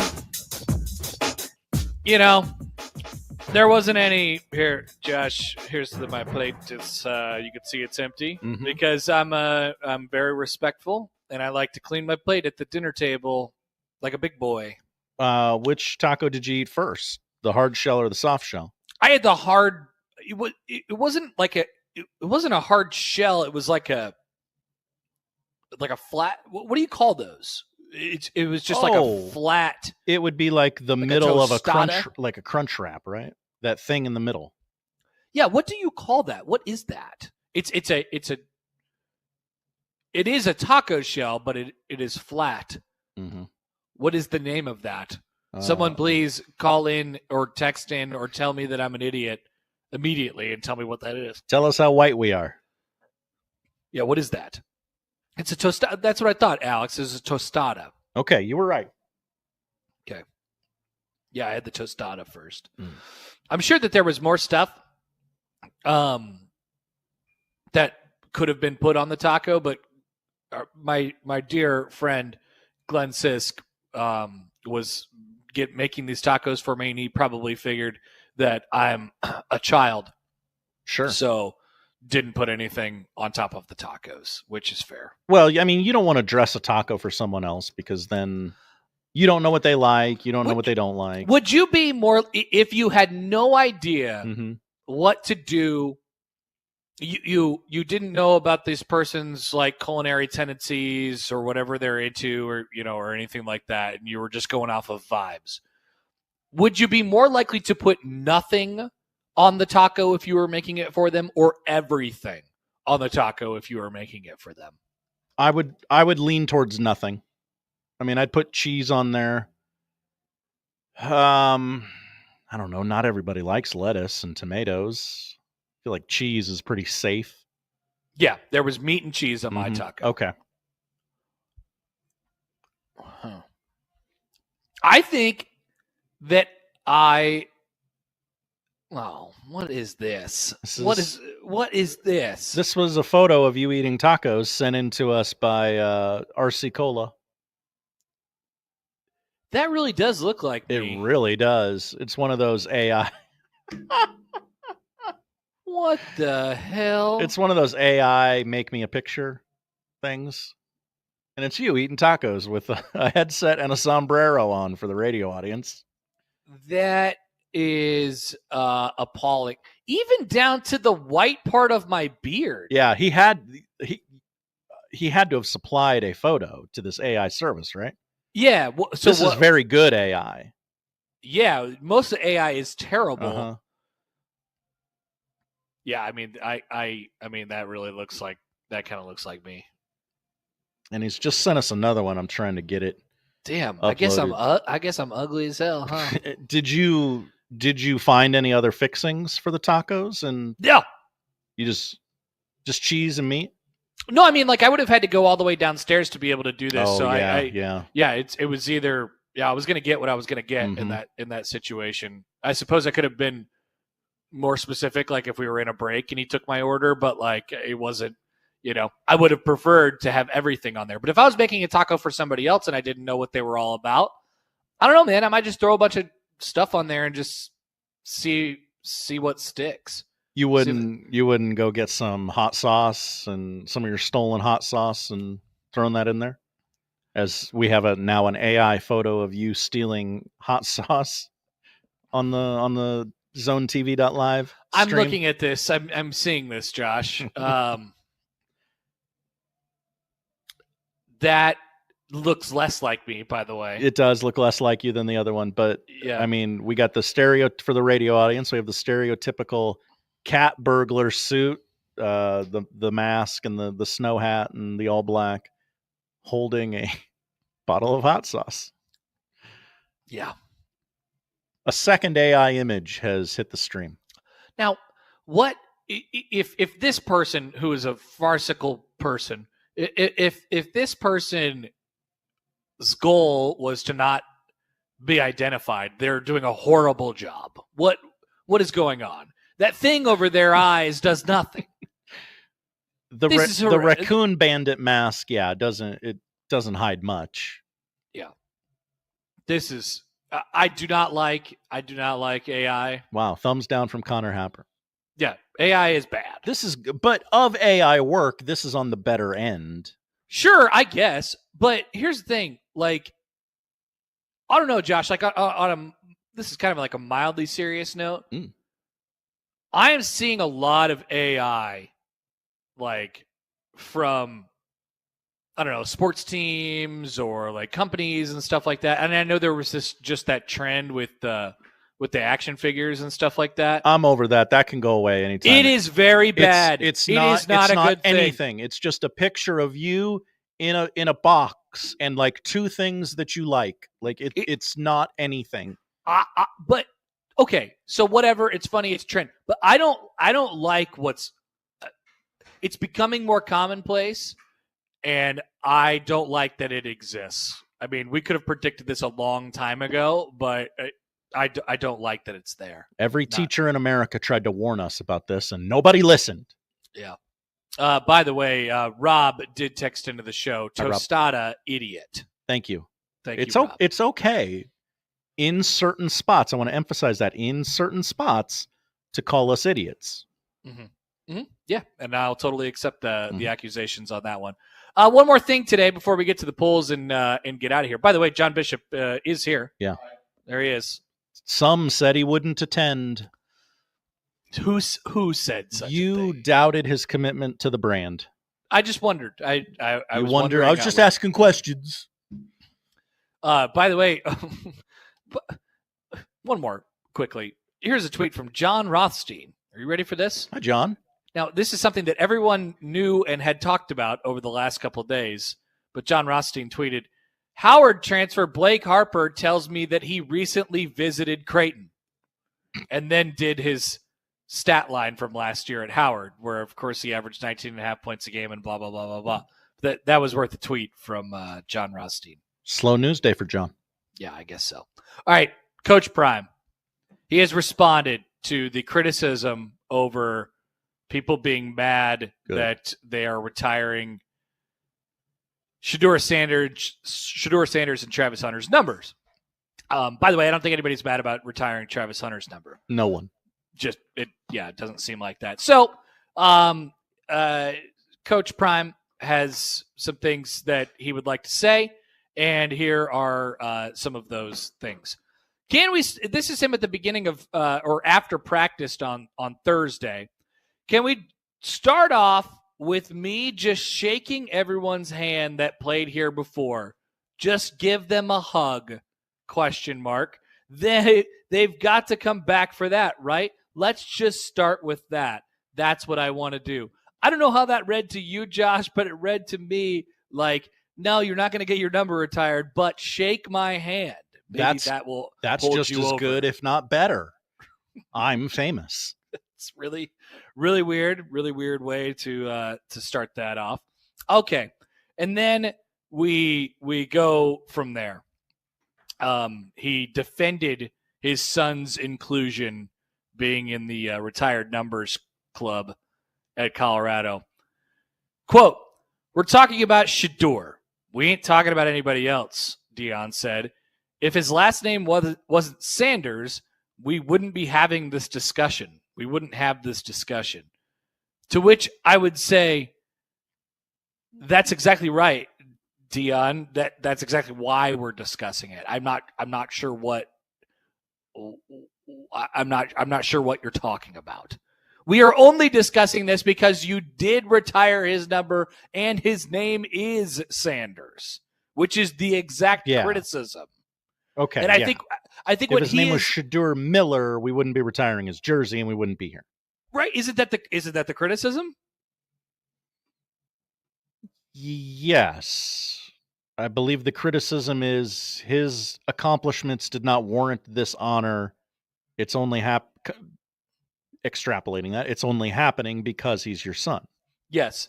But you're already retiring one jersey. So you said, well, my son can't possibly be ignored in any instance ever. Please retire his number as well. So what he, I think, is trying to say is that people are only talking about this because his last name is Sanders, which is objectively not true, I don't think, because the point is he played like 2 years at Colorado, didn't win anything of significance, had pretty good stats, and is getting his number retired 4 months after his college career ends, not because his name is Sanders. Yeah. Not because his last name is Sanders. We got a real chicken egg thing here, I think. I guess so. But like, I don't know. Like, once again, this is another case. This is what I always say with Deion, and I said it the other day.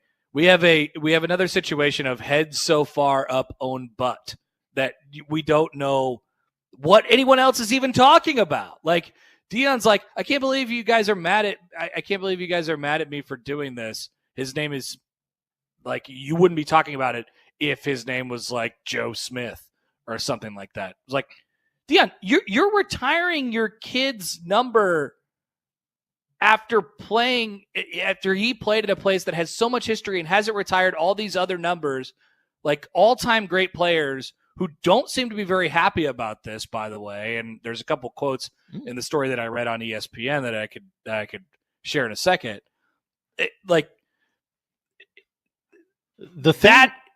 Sorry, go ahead. The thing he needed to say was, I didn't have anything to do with this. The university made the decision, not me. Whether that is true or not, that is what he needed to get in front of a microphone and say in that instance. Tyler Columbus, who was a standout offensive lineman for Colorado, posted this on social media. The vitriol from former players regarding CU retiring number 2 is loud. I think most, including myself, believe he deserves the honor eventually. Bypassing the line, bypassing number 2, Deion figures doesn't make sense. So many all-time greats that deserve the honor and have waited their turn. Why so fast? 0 waiting period? Feels like the first blunder of the Coach Prime era has upset alumni. By the way, first blunder, right? Once again, I don't know what's going on out there, man. People are just living in their own world. Isn't it funny? Like, I talked to the Colorado, I talked to a radio station in Denver last year, and like, the way that they talk about that program out there is just, it's just so odd to me. And maybe they're looking at us and they're like, you guys talk about Nebraska all the time, and you guys are living in your own bubble, and there's probably some truth to that. Hey, both of those things can be true, though. Yeah, there's multiple heads up, multiple butts. Is that what you're saying here, I guess? Everybody's getting high on their own supply. Text from the 402. Hi, 402. Why doesn't Colorado just retire all of the numbers and then just shut down the we don't have any numbers. We can't play. We can't field the team. We have no numbers. They've all been retired, and our program is now canceled. What an interesting suggestion there from the text side. Sean writes in on Sean. The Equitable Bank inbox. Connor, it's called head up ass-itis. Whoa, hey. What an interesting disease. We should do a pledge drive. We should raise awareness for this. It's a serious problem affecting millions in this great country of ours. Okay, so CJ writes in. Hi, CJ. He says, Colorado has always been in my top 5 most hated teams, but this crap has bumped them up to the number 1 spot. Such a clown show. Okay, I don't think it's actually. It hasn't. I'm not. Don't put it on the internet that I'm angry, Josh. I'm not angered about this, but I think if they're like, the question that I keep bringing up is, why do they do this? It's like they have no awareness. Right. And I'm just going to keep saying that until I'm blue in the face. Headley says it in a simpler manner. They are an unserious program. They do seem to be an unserious program. No shame. They keep their head down and power through whatever mockery they're making of college football. Right. All right. We'll come back. We got the polls. We'll tell you what to watch on the other side in the Connor Happer Show on 1620 The Zone. The Connor Happer Show. Who's pitching tonight? You Darvish, having a great year. The Connor Happer Show. I know about that guy. On 1620 The Zone. What a mess.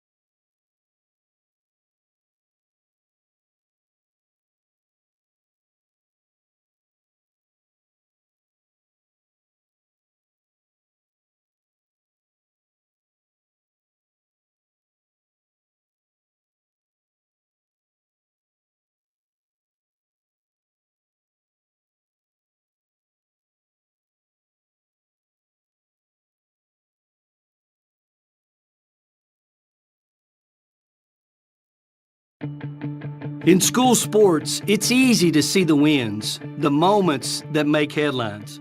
But there's so much work that goes unseen for any of it to happen. My name is Phil Risen, and I'm the Executive Director of the National Interscholastic Athletic Administrators Association. Throughout the country, athletic administrators dedicate countless hours to making life-changing opportunities possible for student athletes through sports. Their sacrifice is fueled by the belief that every student can grow and deserves their time to shine. On behalf of the NIAAA, we want to thank every athletic administrator for your tireless dedication to providing 7.8 million students across the country a path to a better future. This message presented by the NIAAA, the National Interscholastic Athletic Administrators Association.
Josh, we got poll questions, don't we?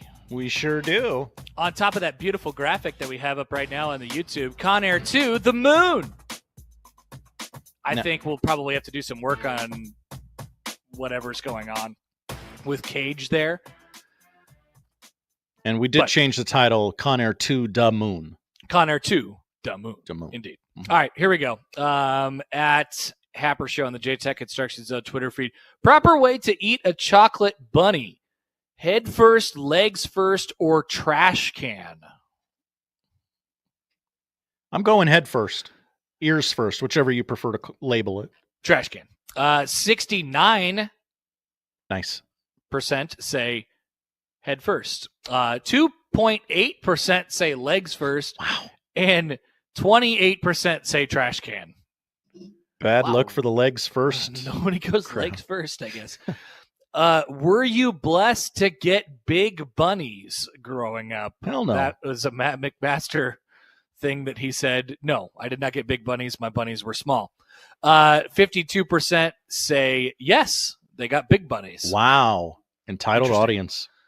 Was Don Rickles old? Yes, very much so. 80% say yes. And it looks like that's all we have, Josh. Okay. Those are the polls today. Good batch of poll questions. I'll let you know what we're watching this weekend. Yes, the please. NBA play-in tournament concludes tonight. Winners are the 8 seeds. The losers are going home. Bye-bye. Heat Hawks in Atlanta tonight, 6 o'clock on TNT. The winner plays the Cavs on Sunday. And on ESPN, following that first game, about an 8:30 tip in Memphis as the Grizzlies host the Mavericks. Winner plays number 1 Oklahoma City on Sunday. There will be 4 first-round games in the NBA tomorrow, 4 more on Sunday. So 8 teams will have a 1-0 lead by the time we talk to you on Monday. Can you believe that, Josh? The 2-month marathon of the NBA playoffs is underway. Mm-hmm.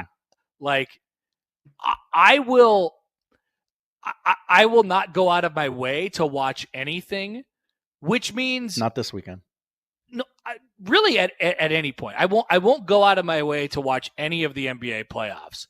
But I end up watching so much of the NBA playoffs. Oh, okay, yeah. Mm-hmm. Because it's on every single night for the next 2 months. Only thing of with our any lives. stakes. Yeah, Yeah. it's amazing. Even the late games, like it's just on. Yep. The righteous gemstones on Max are going to be sad because they'll be missing me for the next 2 months. You should watch the Righteous Gemstones because it is better than the first round of the NBA playoffs. I guarantee it. You think so? Yeah. But it's You'll it's catch all up. whatever it is though, Josh. Like it's background, whether it's the righteous gemstones or the NBA playoffs. So like, what's better background noise? It is fall asleep to NBA on TNT and wake up and ask yourself why Charmed is on your television, Susan. That's for you, Josh. That's for you. NHL playoffs, excuse me. They also begin tomorrow, not as earnestly as the NBA playoffs. Just 2 games tomorrow on TNT. 5 p.m. puck drop in Winnipeg as the Blues take on the Jets. And then it's Avalanche and Stars at 7:30. 3-game ones on ESPN Sunday, including the New Jersey Devils. Watch Everton Devils now. They're at Carolina. Baseball on your TV this weekend. Mariners, Blue Jays, 6 o'clock tonight on Apple TV. And again, for some reason, at that same exact time on Apple TV, Twins, Braves. Dodgers, Rangers is on Big Fox tomorrow at 3. Padres, Astros, 6 o'clock Saturday on FS1, 6 o'clock Sunday on ESPN. Softball going on this weekend. One of those games on television. Indiana takes on number 18 Nebraska. 1 o'clock tomorrow on Nebraska Public Media. And of course, what would this show be without me telling you that this weekend on Peacock is WrestleMania 41? Nice. The greatest spectacle in sports and entertainment emanates from Las Vegas for the first time in 32 years, as Night 1 is headlined by a triple threat match between Seth Rollins, CM Punk, and Roman Reigns, and Night 2 sees the newly heel John Cena take on Cody Rhodes for the WWE title, Connor. What if John Cena immediately goes back to being nice or whatever, a protagonist? Boy, that it would make the last 2 months seem like it was a waste of time. Yes. Well, could you see it? I could absolutely see it. Yes, Connor. There's my prediction of the weekend. I know nothing about anything in wrestling, and my prediction is John Cena goes back to being someone that people root for. So here's the rub on that. It is also his, you might be aware of this, it is his farewell tour. This is his final WrestleMania. Perfect. He'll be retiring in December. And better. Boy, seems kind of weird to be a bad guy on your way out the door, doesn't it? Yeah, I'm going to be right about this. I think it's possible. Just now made this up, but I'm going to be right about this. Also, I was listening to a portion when I was setting up the morning show this morning, and young Matt was remembering some WrestleMania stages, and then he had a comment on the stage for this WrestleMania. He did not like the stage. Yes, he was mad about it. I don't know how you could be mad about a stage. Thank you, Josh. You even like wrestling, and I don't know how you could be mad at a stage. I do like wrestling. Now, sometimes you're like, oh, okay, I kind of thought it would be different in my own head, which is a thing, but they do a nice job. He was upset about it. Yes, he was. He was like, this sucks. It's like, all right, cool. Okay. The guy, I love that. It's pretty black and white for Matt. Guy's got takes about everything. No doubt. All right, Josh, thanks. Thank you, Connor. That is it for us today. If you missed anything, 1620thezone.com is where you can find it. It's time for a crossover where John he is. Bishop is here, and reportedly Michael Severe is going to be required to be present at a baseball field, something that he swore off years ago. Yeah. And he has to be there during a game. He's going to have to watch a baseball game. Yeah. John, I think this is going to be fun. John can't handle himself. He's going to be watching a baseball game and watching another baseball game. That's right. The Cubs are on phone during the baseball game and the show. Don't tell anyone I'm disseminating right now. All right. Crossover's coming up next.